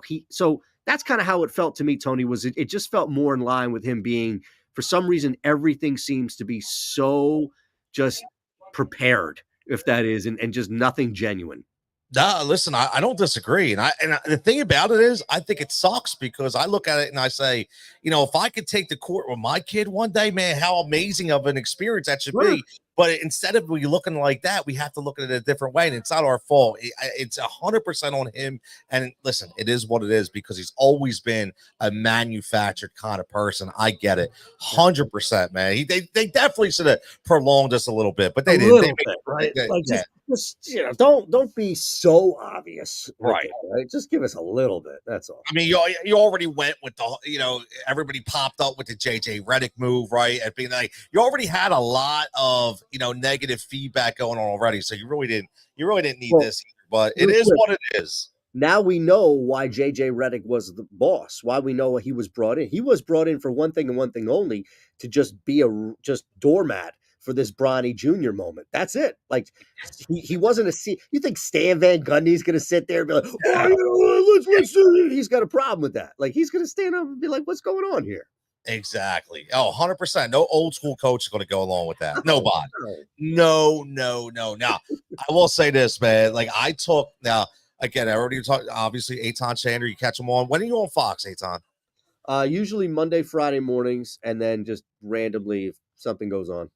Okay, so you're the go-to guy, man. Shander's got to be there, right? Go-to guys. Mark Farzetta, Eitan Shander. Farsi. Yeah. Go-to guys. Exactly. I love it, man. I love it. And obviously, Odd Shopper, right? You catch him on Odd Shopper. You catch all his bets. And that's what we're going to talk a little bit. Now, what I do, Eitan, is I do a triple play here at Pike's Pub and a Pike's Pub bonus bet. Every Monday night when we're here. Pike's Pub, by the way, not too far from me where I'm at. Yeah, not too far, man. You just have to check it on Monday night, man. Exactly. Now I know, right? I should have prepared for this and actually come by and done it. It's all good, man. I will set you up right next to me, man. Beautiful. You know what I mean? One screen. Not everybody wants to look at us, but this is my HRS triple play. I want to see what you think about this. Now, I love. Listen, I am a big Pickens guy. I drafted him high in fantasy thinking that Russ was going to be the guy. And then I knew as soon as he came back, he was going to go to him. So I know that's a 4.5 is a different number. A lot of people are saying going to be 3 or 4. I'm going to take the over. And I love Jalen Warren. I love him because he does so many different things in this offense. And I like the R&R, I like the rushing and receiving. 47.5 is not a big number to me. No, it's not a terrible number at all. Danny Jones to throw a pick. Is that real? I mean, the way this dude's look. So I don't know. I mean, parlays are not easy to hit. We all know that. I always tell people bet the single bets to get your money back. But what do you think about these 3 plays? I'm just curious. What are the individual numbers for the Pickens and Jones plays? So this, when I had it earlier, it was minus 115 for Pickens at over 4.5, and Warren was at minus 105. Right. So Jones, sorry, not Warren. Yeah. Oh, Daniel Jones is literally, last time I checked, it was minus 135. So you're getting 5.5 back for 3 legs that have all been shaded at least, right? Have all been somewhat juiced. Yep. And, I think that's a really good ratio, right? Like, I don't like me having to work harder than my parlay, meaning I don't want more legs than a 1-to-1 return, at least, like the bare minimum. So a 3-leg parlay for me, unless I'm like boosting a builder and it's only with a boost. But a 3-leg parlay for me should be plus 300 or greater. And I think that there should be some realistic expectations where, okay, if your 3-leg parlay is plus 950, then you're ranging in lotto ticket. But if your 3-leg parlay is like 3-1 to about like plus 650, maybe 6-1, then I think you've hit a good sweet spot, which you have here. I didn't look at Jalen Warren at all. I've got some other stuff I looked at.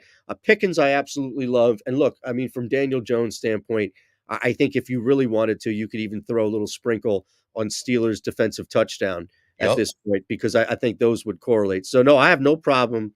And I'd push back, but I have no problem with this at all. Yeah, that's why I asked you. I mean, listen, it's funny. I got nothing. I love it. Oh, man, it's all good, man. It's a Philly love. So you talk about now. Yesterday, I hit a 3-leg. It was plus 1,000. But it was anytime touchdown. I do a 3-leg for the Eagles game. Chase Brown, Jamar Chase, and Devontae Smith.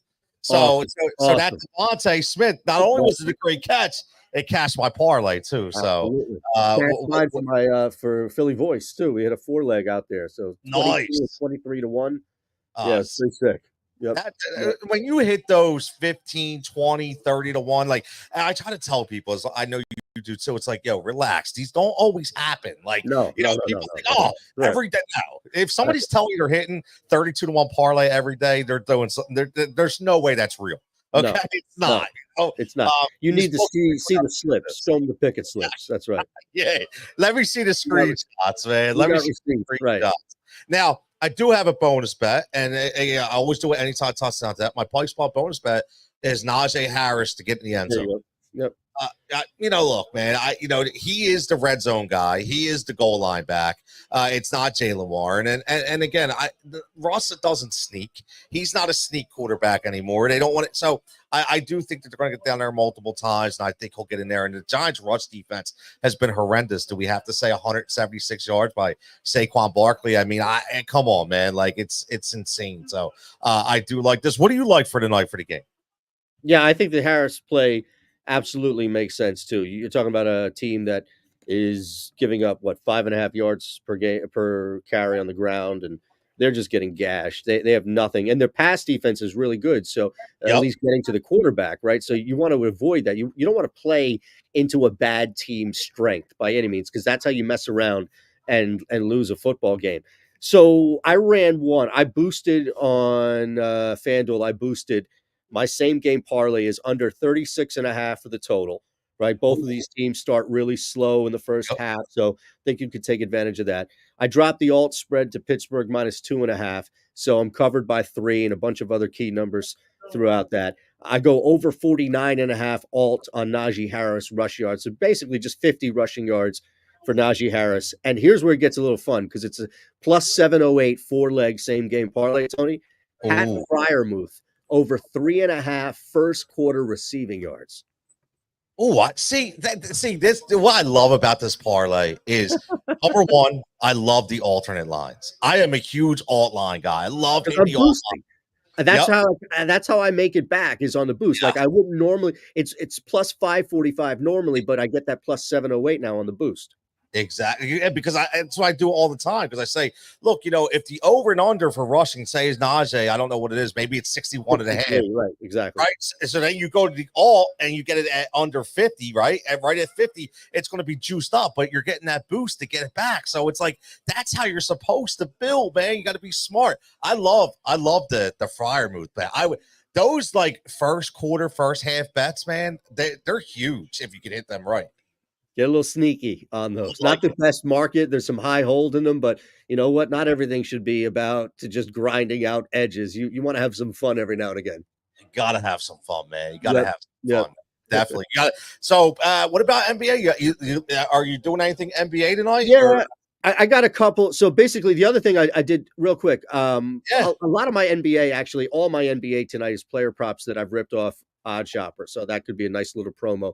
There you go. Head on over there. I just ripped probably about. Hold on. What's the code? Is it Hoop? That's dead actually now. So just sign up, and we'll get you a link. and we'll sign people up through you. So I'll hold off and I'll push it there. But two other ones I like: Wandale Robinson anytime TD at 5-1, and Calvin Austin the third anytime TD also at 5-1. Put a quarter unit on each. Put a tenth of a unit on the same game parlay at 29-1.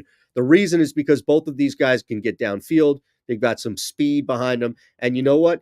When you're taking on a bad team like the Giants, guys fall down, they make a mistake. And when you're focused on limiting Malik Neighbors, somebody like Robinson gets one-on-one coverage, can get behind. So I took a chance on the guys getting downfield.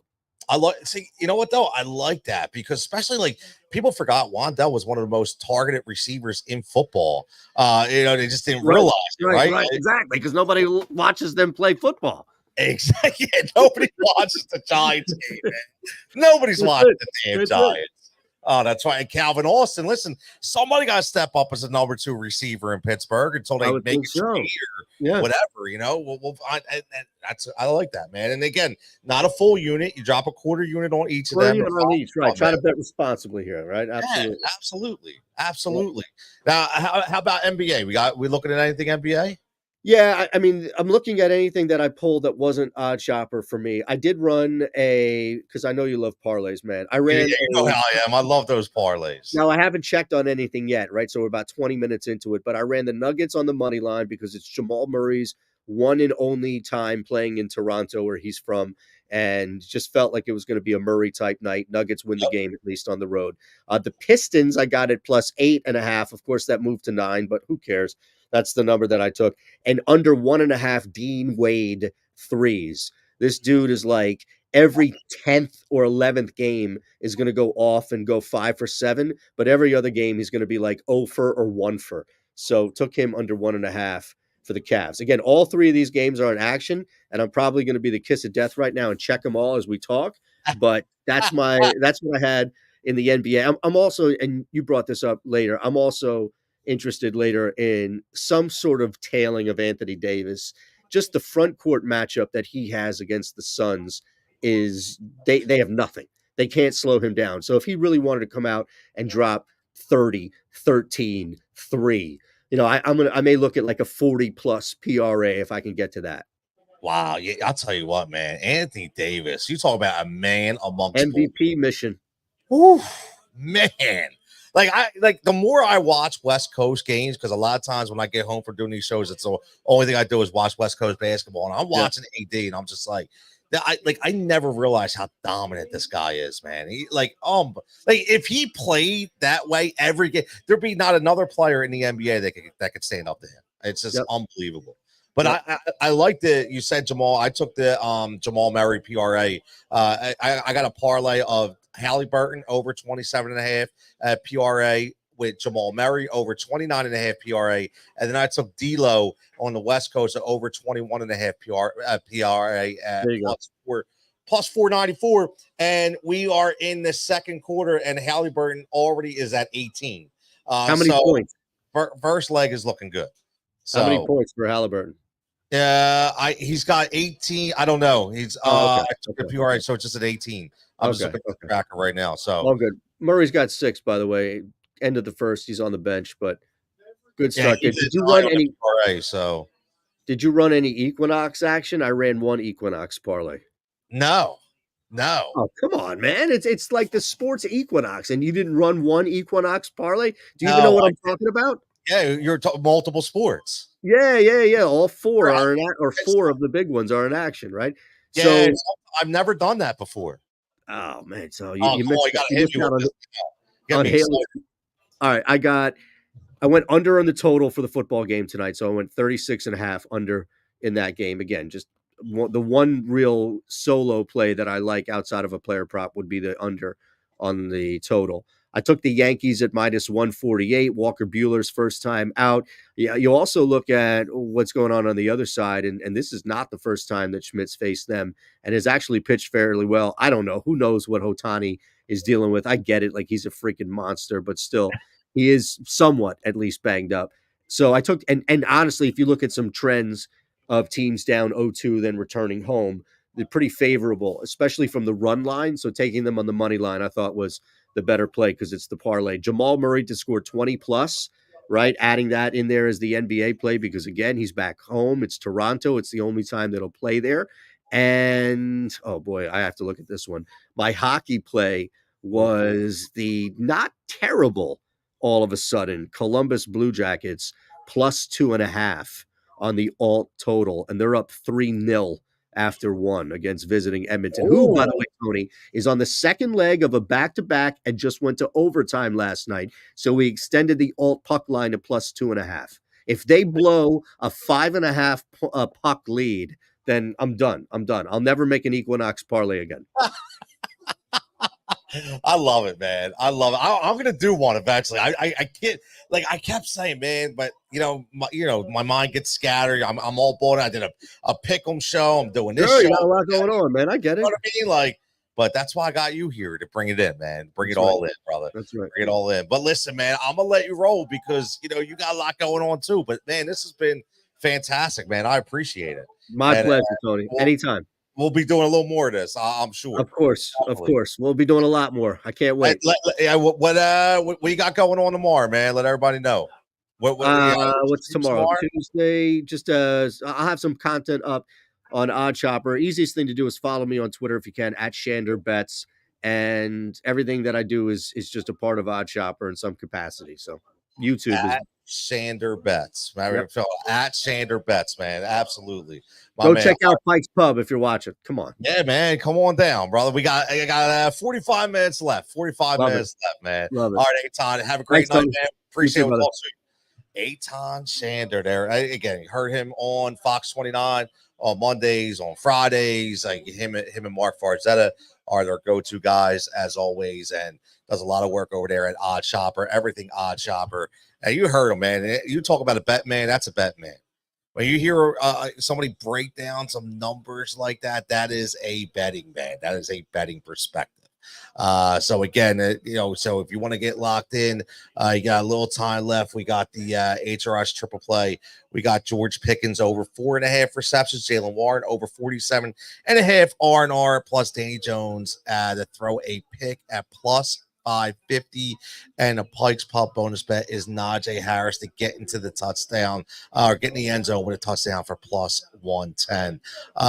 Listen, man, a lot of stuff going on, man. Like you heard a lot of stuff. We talked about that West Coast game. We're talking about the Phoenix Suns and the Los Angeles Lakers. That's going to be a big one tonight. Also news coming out that Steph Curry has it's not pectoral. I don't know what kind of tear or strain it is, but enough to where he's going to be evaluated and he's going to continue to see, how long he will be out. So that could be something to be concerned about if you are an NBA betting fan. Now, also had tonight, if you follow the Underdog Fantasy Pick'ems, I do a pick'em show on YouTube on WinDailySports.com every single day where we do 3 picks with our 3 pick'ems from Underdog as well as a few bets, and they are going to be parlays. One is their 3-point parlay, like we always do, and the other one will be a PRA parlay. So what we did today was we did have Walker Kessler was one of our picks, which was over 6.5 points out there in Utah. That game starts 9:00. One of our 3-point, we had the LeBron James over 1.5 3-pointers made. We have Spider out there, Donovan Mitchell, MSG, over 2.5 3-pointers made. Then we have Keontae George for Utah at over 1.5 3-pointers made. And then we went with the PRA for Jamal Murray. And we also, at 29.5, we went the PRA for D'Angelo Russell at over 21.5. So they were the 6 picks. Now, like, again, we got to see if they're going to hit. That will be a late night action if you want to get involved in that late night action, West Coast kind of action, which we want to get into. So we want to make sure that you put those plays in, man. And that's what it's all about. You want to put those plays in and get involved over there at WinDailySports.com. Use that code word HEAT, HEAT, to make sure that you get that 50% off of all your betting miles. Now, looking, Eton said something that I thought hit home for me a little bit. And he talked about when we talked about the Philadelphia 76ers, he talked about, we really need to get this team completely on the floor at one time because the problem with that we really can't make a concerted effort to tell what this team actually is until these guys are all healthy and how they're going to mimic each other, how they're going to play off each other, how what's going to be the actual lineup. I mean, there's so many things that we have to look at when we talk about chemistry, we talk about cohesion, we talk about how these guys are going to gel, who is going to be the start point guard for this team, right? We talk about that. There's a lot of things, specifically. Now, going back to the Monday Night Football game tonight, and I think the line was 38.5. And I think Aton said he took the under 36.5 on the alternate line, so it even dropped a couple. Which again, this does not look like it's going to be a slam dunk offensive firework kind of game, right? I think we all know that. I think everybody's really going to be watching Russell Wilson and seeing will Russell Wilson continue to elevate the offensive game of the Pittsburgh Steelers. And listen, there's a reason why that, Mike Tomlin is in the position that he is in. Like he said, to make those decisions and to say, look, you know what? Good, not be confused with great when he asked about Justin Fields. Good, not be confused with great. Now, is Russell Wilson great? No, but can he be great? Yes, in moments. Prolonged moments, no, right? And we're getting ready for Monday Night Football right now. So we're going to see tonight. I want to see who's going to be that number 2 guy that steps up for Pittsburgh. I do. I want to, because I think, with the trade deadline coming up and, a lot of receivers still looking to possibly make some movements. I'm looking to see what happens out here in Pittsburgh. Who's going to be this guy that actually takes over? Who's going to be the guy that they say this is going to be our number 2, man? And again, that'll be one of the guys that we're probably going to bet at, right? It's probably going to be the guys we're going to bet. We're going to get Dave Bleckner coming on pretty soon right here from SiriusXM, and we're going to talk about what's going on from a betting perspective tonight, who he likes in the NBA, who he likes in the NFL, right? We're gonna talk to Dave about that as well, because I'm curious. Again, he does a lot of college football talk, he does a lot of NBA, he does a lot of NFL, so I know he's going to be excited to talk about what's going on in the NBA, but also what's going on in the NFL game. And the other part on the other side of the ball for the Giants is it going to be Singletary or is it going to be Tracy? Right. And I am a big Tracy guy. I think Tracy is the guy that is going to be utilized no matter what.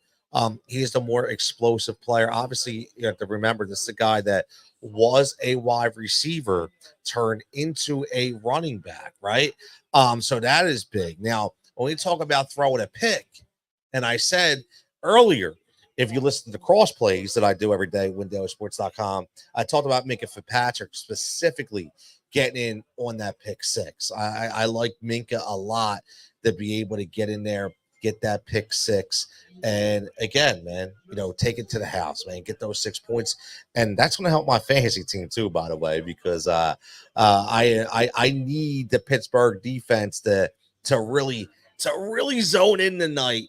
And I need some kicks from Boswell. I need some defensive points from the Steelers because right now I'm sitting at 7-0, and I could be at my first loss tonight. I'm down about 40 points, and I got Pickens, I got Malik Neighbors, I have the defense for the Pittsburgh Steelers, and I have Chris Boswell as a kicker. So we're gonna see. We're gonna see if I can pull this out. Now, I do want to see how the Giants look in this game because I felt like, last week, I get it. We were playing them, the Philadelphia Eagles, but I just felt like, they gave up. Joey Porter coming out, man, getting the crowd riled up out here in Pittsburgh land. Joey Porter, there you go. Really good linebacker for, obviously for Pittsburgh, and played some years in Miami, got that big payday, if you remember, right?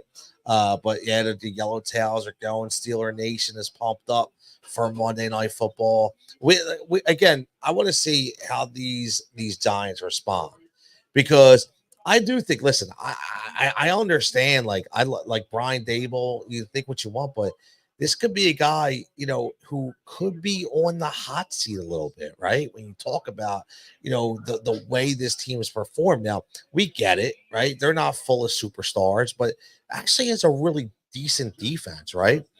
They do have a good defense that just does not play consistent at times. I went out and spent a lot of money for Brian Burns, right? The pass rushing specialist coming over from the Carolina Panthers. So a lot of money they spent, a lot of time, a lot of equity, a lot of draft equity to bring in Brian Burns, right? Thibodeau is another great pass rusher from the other side. Dexter Lawrence in the middle is an absolute stud. So they do have talent. They do have players.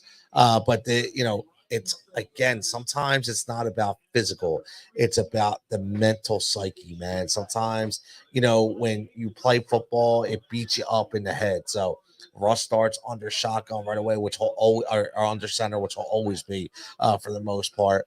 It'll probably be a run and play on 1st and 10, which oh no, look, a little roll out, a little roll out. Look at that. Already going to Calvin Austin. There's a number 2. We talked about who's going to step up to be that number 2 receiver, right? So now Calvin Austin steps up already with the first run, first catch of the game, little rollout for Russell Wilson. Comes in, man. I'm liking it. Now let's see. If they can continue to go down the field here. Now this will probably be a run and play. And move the pile like 5 yards, man. Like you just feel a different energy right here for Pittsburgh. You really do. I mean, I know they were playing well for Fields, but I feel like it's that next level now. Now they know that they can be much better. Their ceiling is much higher, right?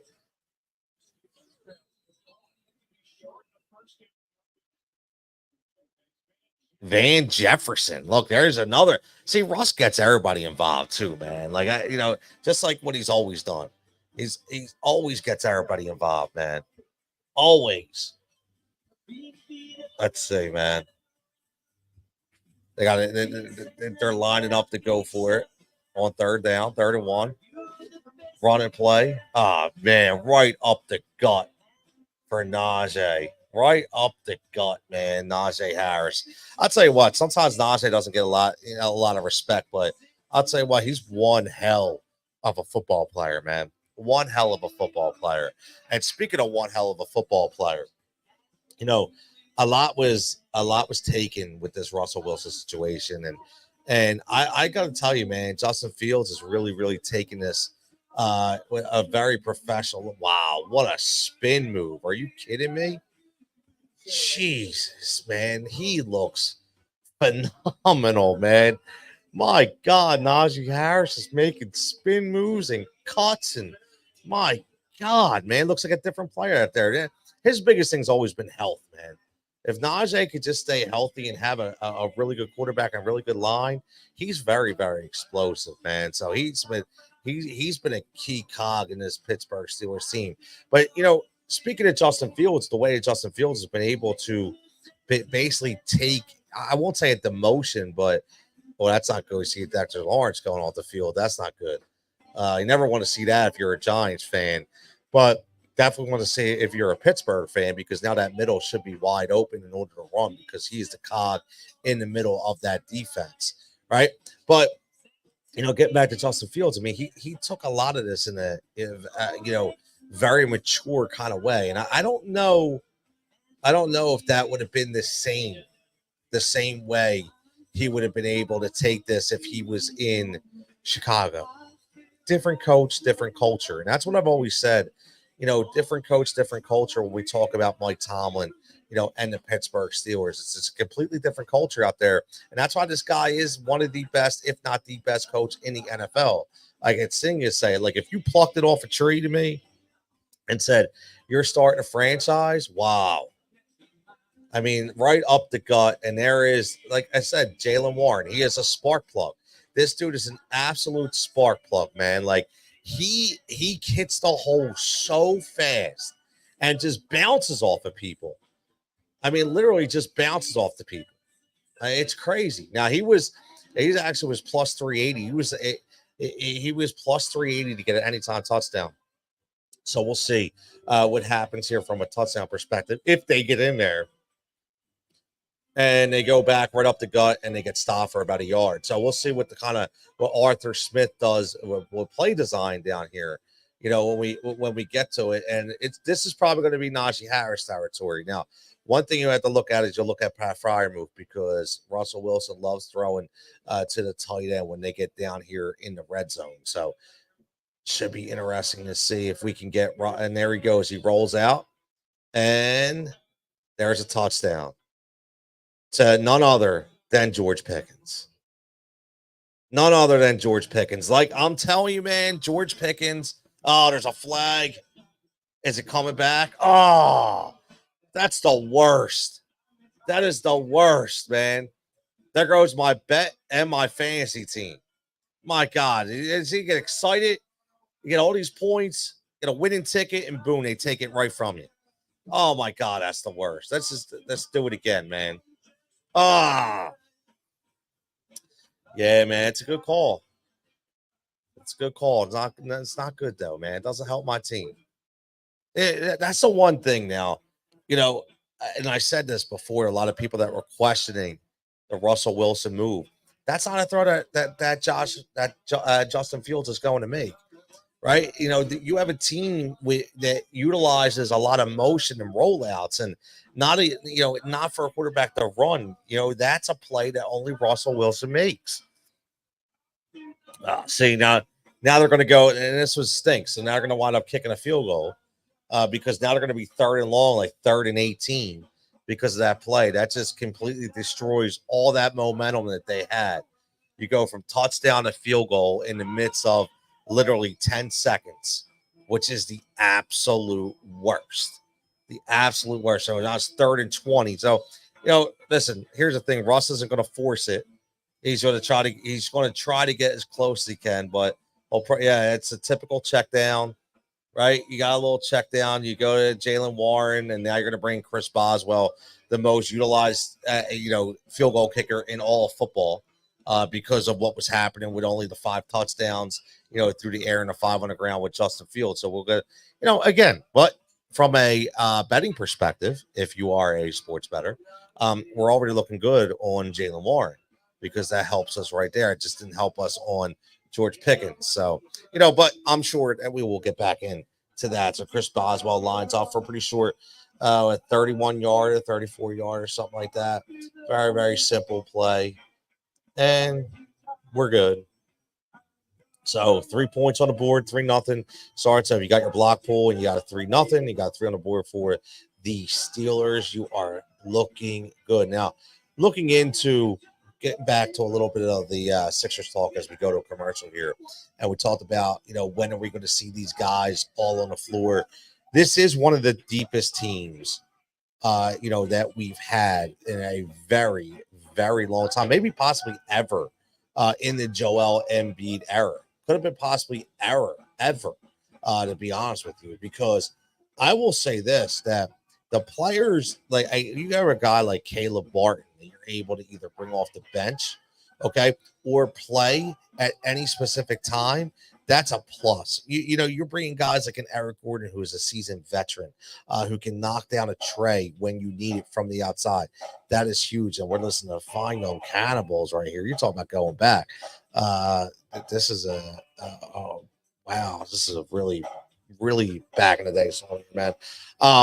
But yeah, so you talk about the way they're going to utilize these guys coming off the bench, and I think that's what's important about making sure that Paul George and Joel Embiid get on the same page, and it's going to be a little while, man. I'm frustrated, just like everybody, right? I think we're all frustrated. I think because the expectation was that these guys no issues. We're going to be there right off the bat. Obviously, you can't help what happened to Paul George. That happened in a preseason game. But I know everybody's worried about the Joel Embiid thing, and they're mad that he's not playing. But all I will say is, listen, this guy, and as long as he's been this Philadelphia 76er, he's never played. I don't think he's ever even touched 70 games, let alone 60, right? I mean, you're talking about years of 51, 48, 39. Like, you need to worry about April and May and June. And I know it's a cop out, and I know people are very upset, and I get it. Like, I understand. I think we all want that, right? We all want to see it, but we also, we don't want a first round exit. Okay. And that's one of the biggest things. And this is just not happening here. Okay. But it's specifically happening to a guy like Joel Embiid because of his history, because of the knees, because of what he's had to do, man. And I think that's, in his career. And right now they have a plan in place. Let them follow it. We'll watch Paul George on Wednesday and we'll see what happens. But all I know is we don't want to dig ourselves a really big hole. We're not here to say that we don't need one of those top 4 seeds in the East. We still need a top 4 seed, in my opinion. Where I don't want to go in as a 7 seed or a 6 seed or a 5th seed, right? Behind teams like maybe Orlando or teams like Cleveland, right? New York. I want to be one of those top few seeds. And I'll tell you what, it kind of bothers me that when I watch, the national networks, that I don't hear them talking about the Sixers as a top 4 seed. That bothers me, right? That bothers me because I want to hear them talk about them being a top 4 seed. So that's something that really, really irks me, but there's nothing we can do about it, right? This is why they have their opinion, but maybe say to ourselves, maybe, are we just thinking that just because we added up Paul George and all these guys, it's just automatically going to click? Right. I'm not sure if that's the case. Right. Not sure if that's the case. So we're going to find out. What we're going to find out right now, we got Daniel Jones coming out for the first offensive possession for the New York Giants. And we'll see where it goes. Right off the bat, we got to run and play, get some yards right here. The positive yards, 4 to 5 yards. We'll see. Who gets the first pass?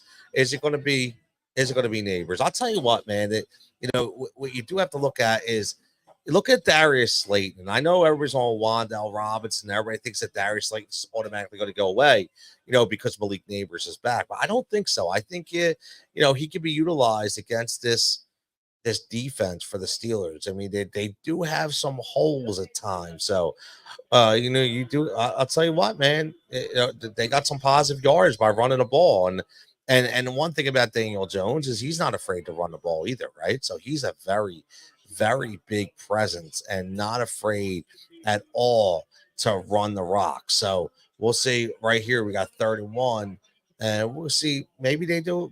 Do they sneak it? We'll see. I mean, Daniel Jones is known for getting some really good yardage on these third and shorts. I would sneak it right now. I would definitely just. Yeah, and that's what they're going to do.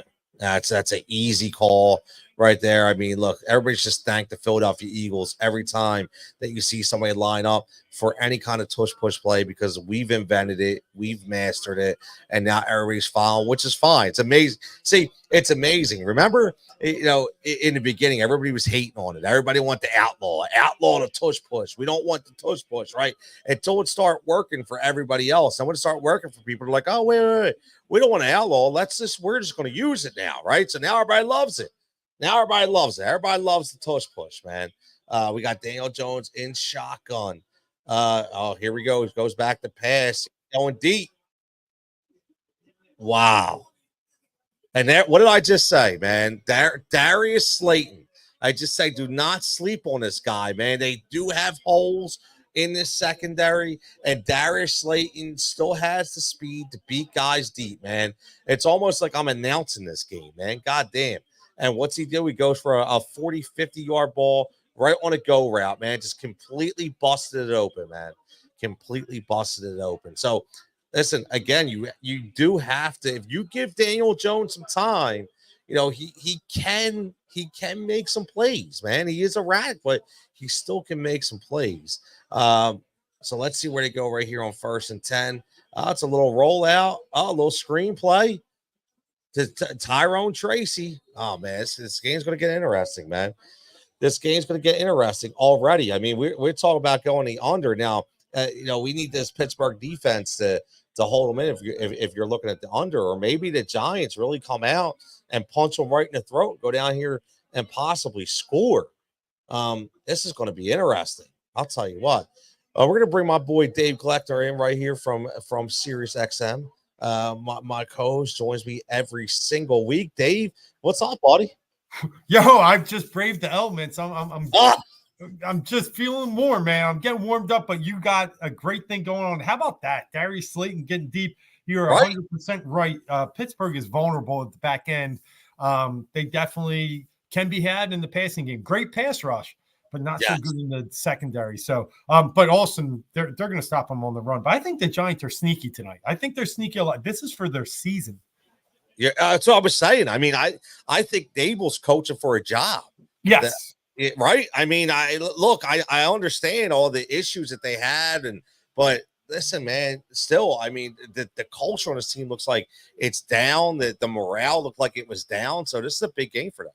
Yeah, and for some reason, they play better on the road. I mean, we've heard about their futility at home. We just took care of them pretty bad, as we talked about last week. But on the road, they've won in Seattle. They've been better. They won in Cleveland. So, we'll see tonight. I think Pittsburgh's a little overrated too. I mean, they're decent, but I think they're a little overrated. My man, Dave Gleckner. As always, you can follow Dave Gleckner at DGLOECK on X. You can hear him on Win Daily Sports. You can hear him on Sirius XM. You hear him all over, dropping bets, talking sports. Adam saying what's up. Adam's here in the crowd. He's saying what's up to Dave. As always, Dave, man, listen, we were talking about you had a little NBA discussion. I had Aton on before. We were talking, some NFL looking at tonight. I had a parlay tonight. I'll see what you think about it. I got Jalen Warren over 47.5 rushing plus receiving. Pickens over 4.5 catches, and Daniel Jones to throw a pick. Give me a 3-leg at plus 550. What do you think about those 3 bets? Yeah, I like them all. I mean, I was wrote an article earlier today for Win Daily Sports, and Jalen Warren outsnapped Najee Harris last week, 51% to 49%. You're starting to see kind of the transition where I think Pittsburgh is, he came back from injury, took a little time, but now you're starting to see, I think he's going to be the 60-40 guy eventually. So I think you got a great number at 47.5. I like it. I think he already started off big on the first drive too, right? Yeah. About 30 total yards. So I like that. I like Pickens. He had 9 targets last week, 5 catches. So 4.5 seems like a really good number. It's the Daniel Jones pick. I think it's there, but it's just how conservative is he going to play tonight, knowing that they brought in last week Drew Lock to sub in for him? Is he gonna keep it tight to the vest? We'll have to see. I think that's your toughest one, but he'll definitely put one up there to be had. I'm just laughing because when you think about, dude, how bad can you be when you got Drew Lock coming in for you? Like, it's not like you got somebody like really, like you must be really bad if Drew Lock is coming in, especially when you're making like $40 million a year. It's a joke. Yeah, and that's why, like, even the substitution last week to go to Drew Lock, it didn't make a ton of sense because, you're so invested in Daniel Jones this year. You're not going to Drew. What happens next year with the Giants is both of them are off the team probably. There's no reason to go to Drew Lock. So Dable is coaching for his job for sure because he's made some very curious moves in the last few weeks. 1 week he's desperate. He's going for 4th down 3 times in his own territory against Cincinnati. And then next week versus the Eagles, he's conservative and punting from midfield. So I don't know. Yeah, I'm with you. No, man, I don't know. One thing I do know though is we watched, and I gotta get your take on it, man. The Philadelphia Eagles. I asked, do we owe the Eagles an apology? Is that too much to ask? Or is this team? And I will say this before I thought I saw a different team this week offensively, and I'm not sure why. Like, I just feel something was in a good way. Like something was different. Now, we've talked so many times. Is it Sirianni? Is it Moore? Is it Jalen? Like, is it a struggle with who's calling plays, what kind of plays they call, but I just felt like something different was going on, Dave. And I think the result obviously shows that look, we're back to where we should have been before, that stagnant offense of the last 3 games. Well, Tony, what you saw was 21 snaps from under center, the most in the Jalen Hurts era, the most this season. I think there were 11 the week before that. So you did see something different. And it does give, obviously Saquon gets a little more momentum, or Gainwell, whoever you got back there running the ball.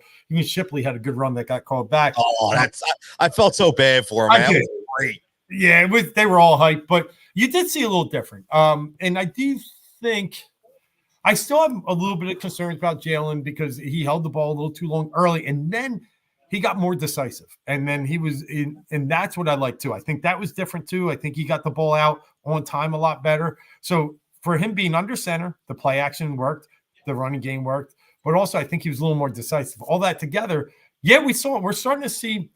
Is it crazy to think? And I agree with you. We probably owe a little bit of an apology, but is it crazy to think that this team just needed that much time to really learn the new offense, learn the new defense? I hate it when they don't play a snap in the preseason, but it's just a fact of the matter. That's what the NFL is now.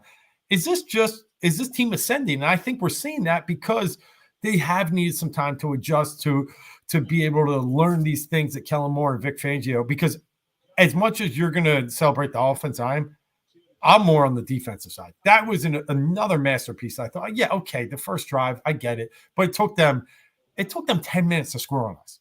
I take that as a positive. And then, some of these plays, I mean, you're seeing my man out there, Cooper DeJean, make that 4th and 2 play. They look so much more athletic. They look so faster. They look young. I love what I'm seeing on both sides, but maybe we owe an apology, and we just didn't know it was going to take this amount of time for them to learn all these new pieces. I'll tell you, man, this is a reason why that we have a show together, because like you weren't here. It's exactly what I said. My whole point was, look, maybe we just underestimated the amount of time that they needed to gel, right? I mean, listen, we never doubted the experience level. Oh, wow. Darnell Washington. Backup tight end, and he got the second amount of targets on the team last week. Russell Wilson loves to use that tight end on those types of plays. My God, but again, that's exactly what I was saying. That listen, Kellen Moore, fantastic, Vic Fangio, fantastic, but they didn't know with no stats. They didn't know the players that they had. They didn't know all their tendencies, and now finally, man, we're seeing it. And you mentioned about it. I'll tell you what, man, like what you're seeing, like Vic Fangio, just like just sitting there going, okay, they came down. They had that 8-minute drive. At the 8-minute drive, which is all good. Look at, oh man, Najee. I got the Najee anytime I touch. Oh man, he just broke one. But I'm sitting there going, look, man, all he did was one thing we always wanted somebody to do, Dave, and that's adjust.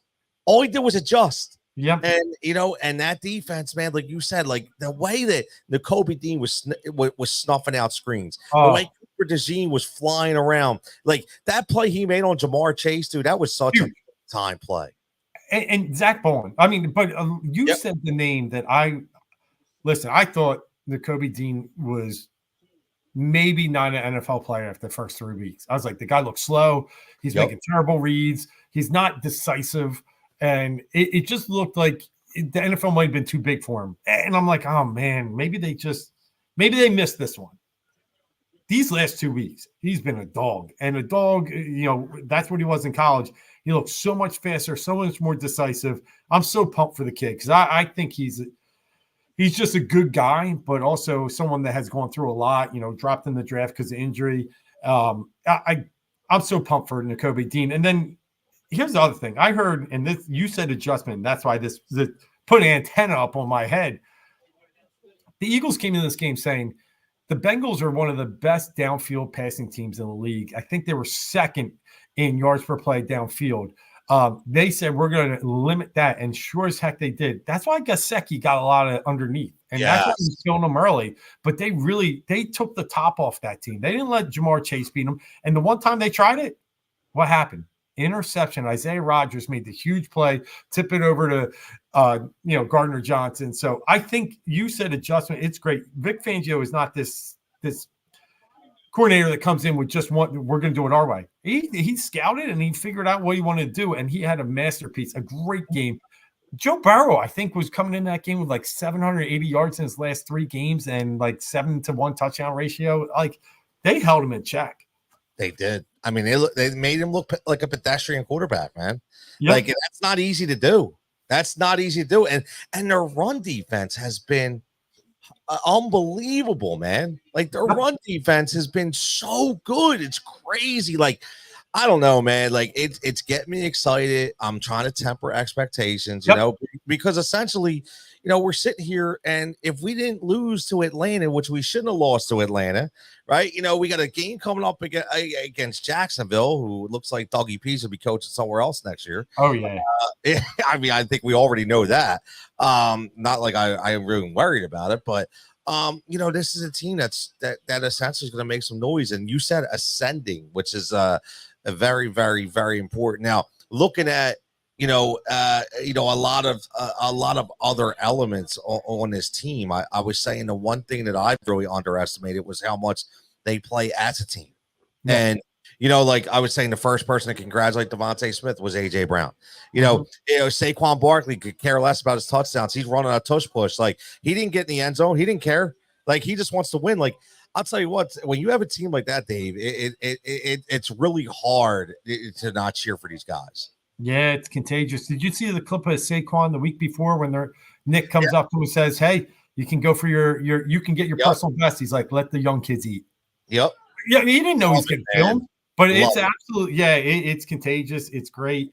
They have an awesome thing going on, which is so cool because we were sitting here 2 weeks ago coming from a coach that was stripping at the fans and a very, very, I'll say poor game, but just sluggish game more than anything. And now here they are, and they just played the best game I've seen since the Super Bowl era or of 2 years ago. That was the most complete game they've had in quite some time. And don't take anything away from Cincinnati. That's a very good team that had lost many one-possession games. They were not even in that game. So it was very impressive. And Tony, I was talking to a guy tonight over at my baseball game.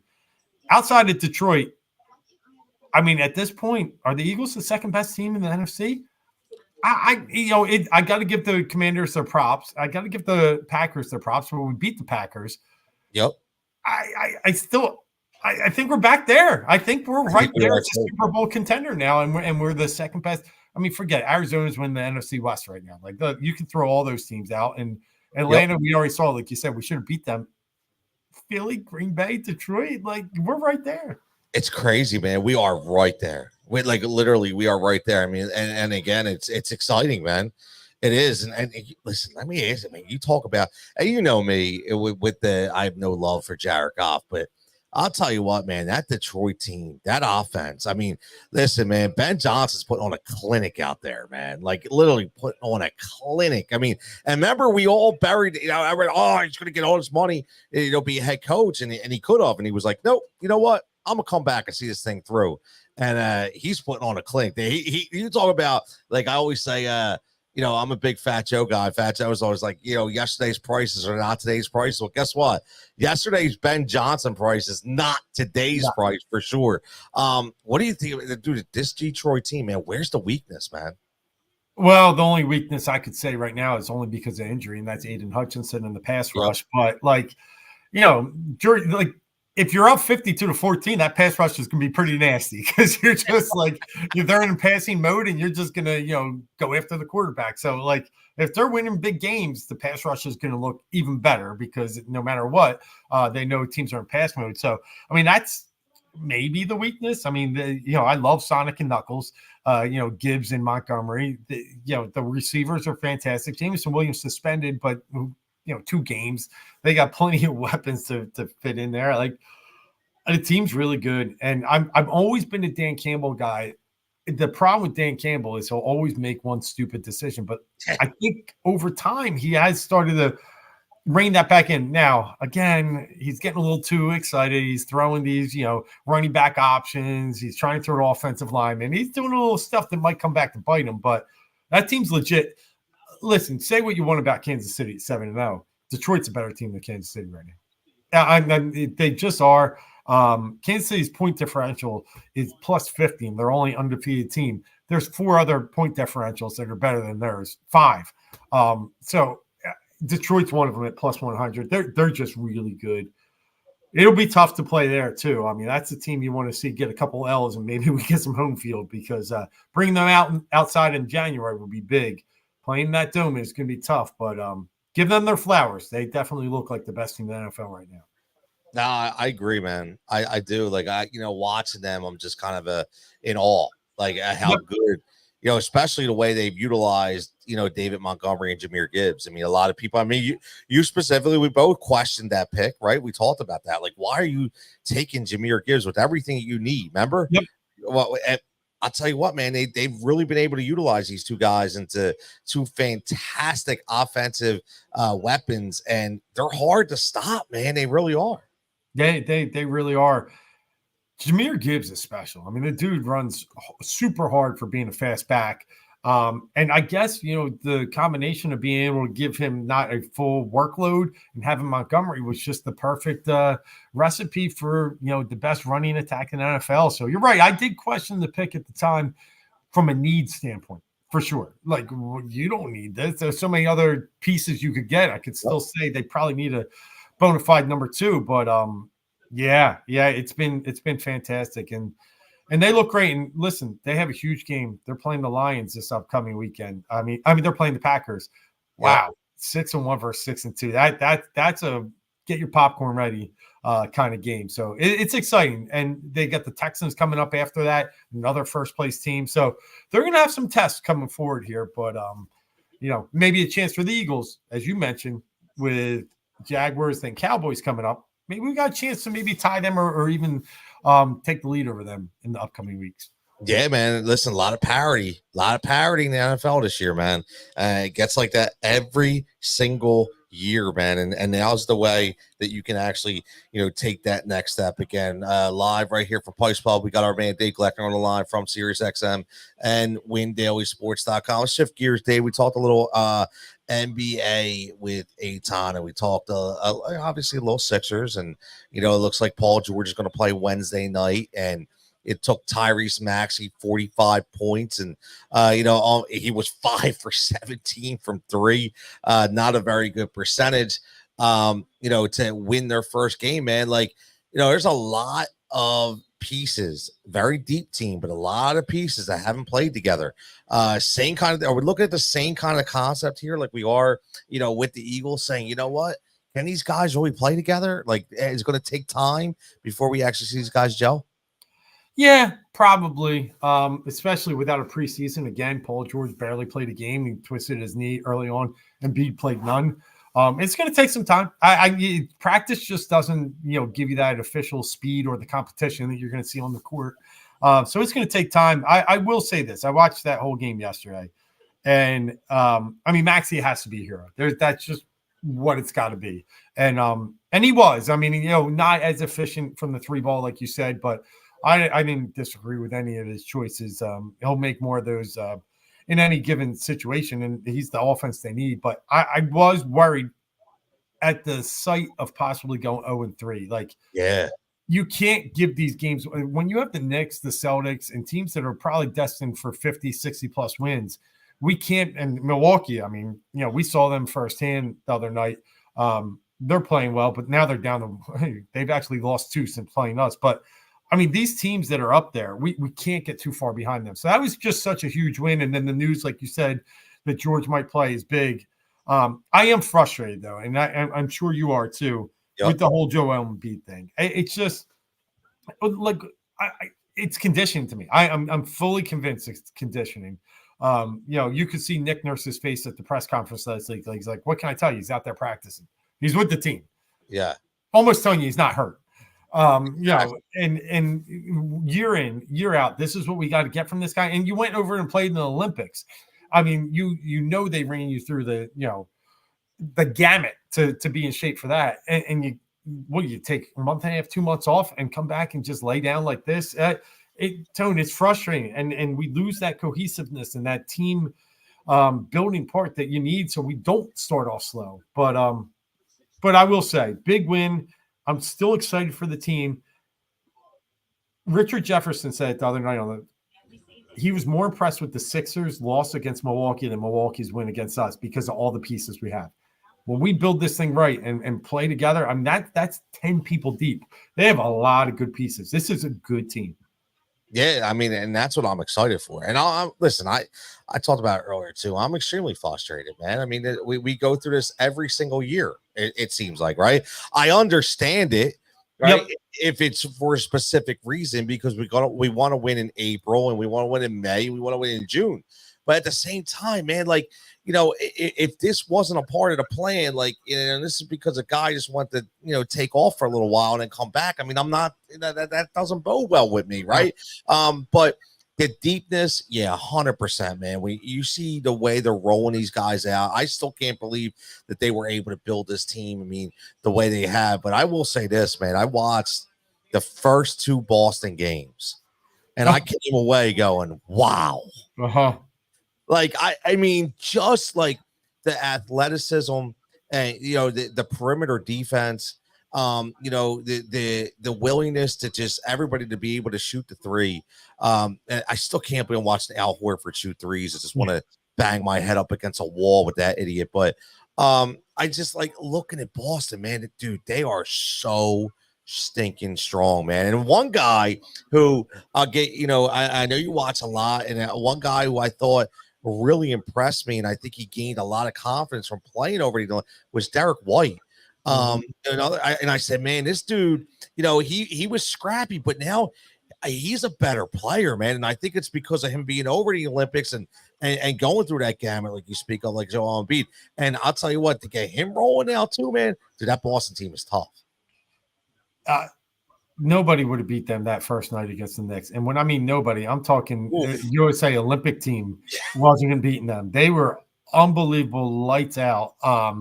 And that's the type of talent that team has. I mean, that starting 5, they're even without Porzingis right now, and they look that good. I mean,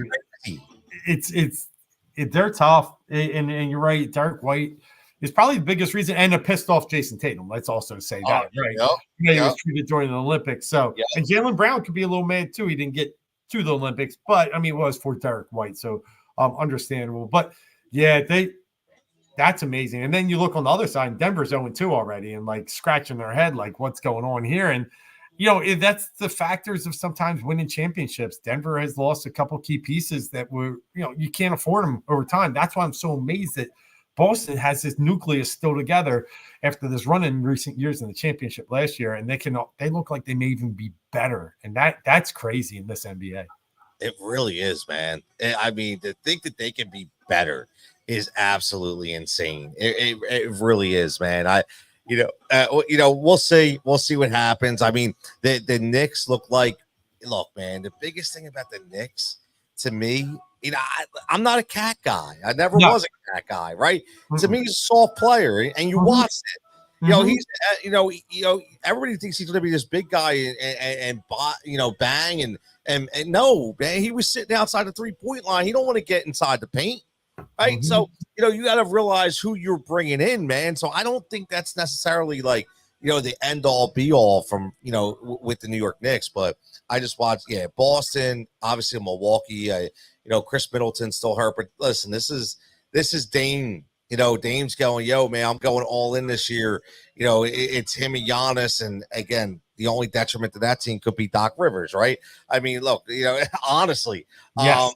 But looking on the West, like, you know, looking at the West Coast, man, I mean, I think the West is wide open. But a lot of obviously better teams, in my opinion. But you know, like, looks a good game tonight, man. West Coast game.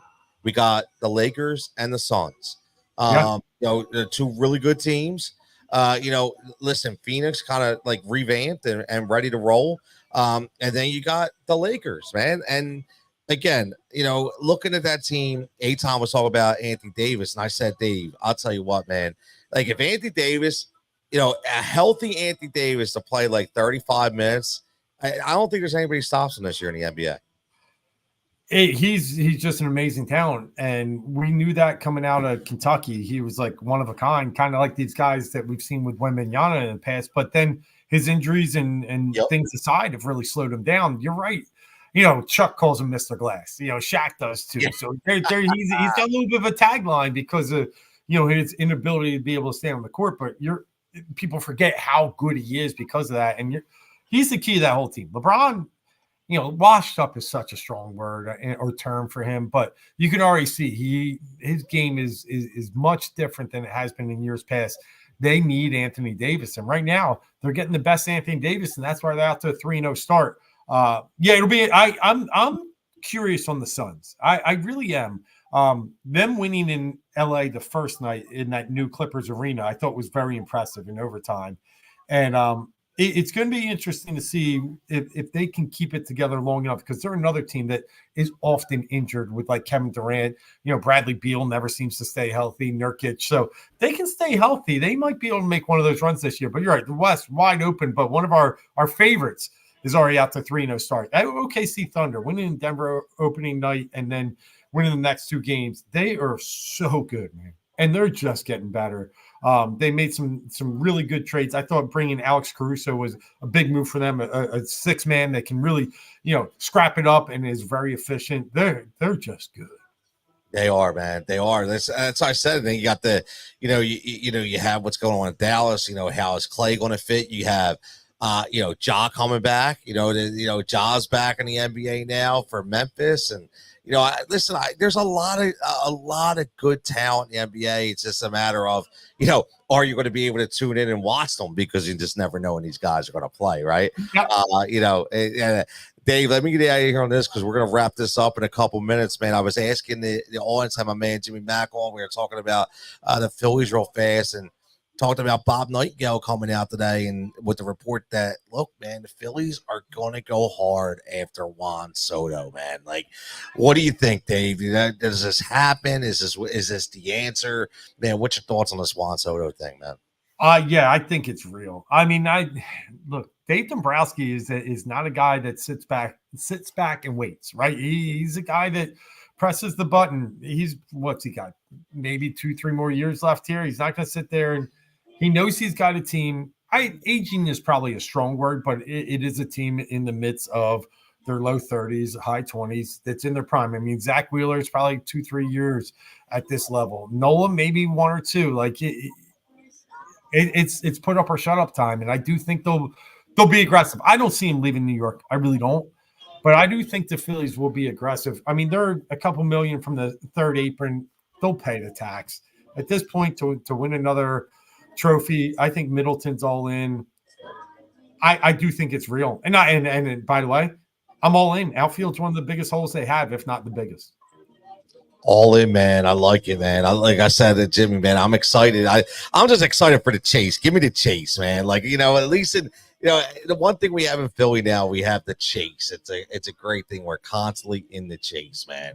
But Dave, as always, brother, I really appreciate you jumping on and giving everybody some words of wisdom, so to speak. And we got WinDailySports.com this week. What you got going up? Yeah, just a couple big things. We'll be on talking college football this weekend.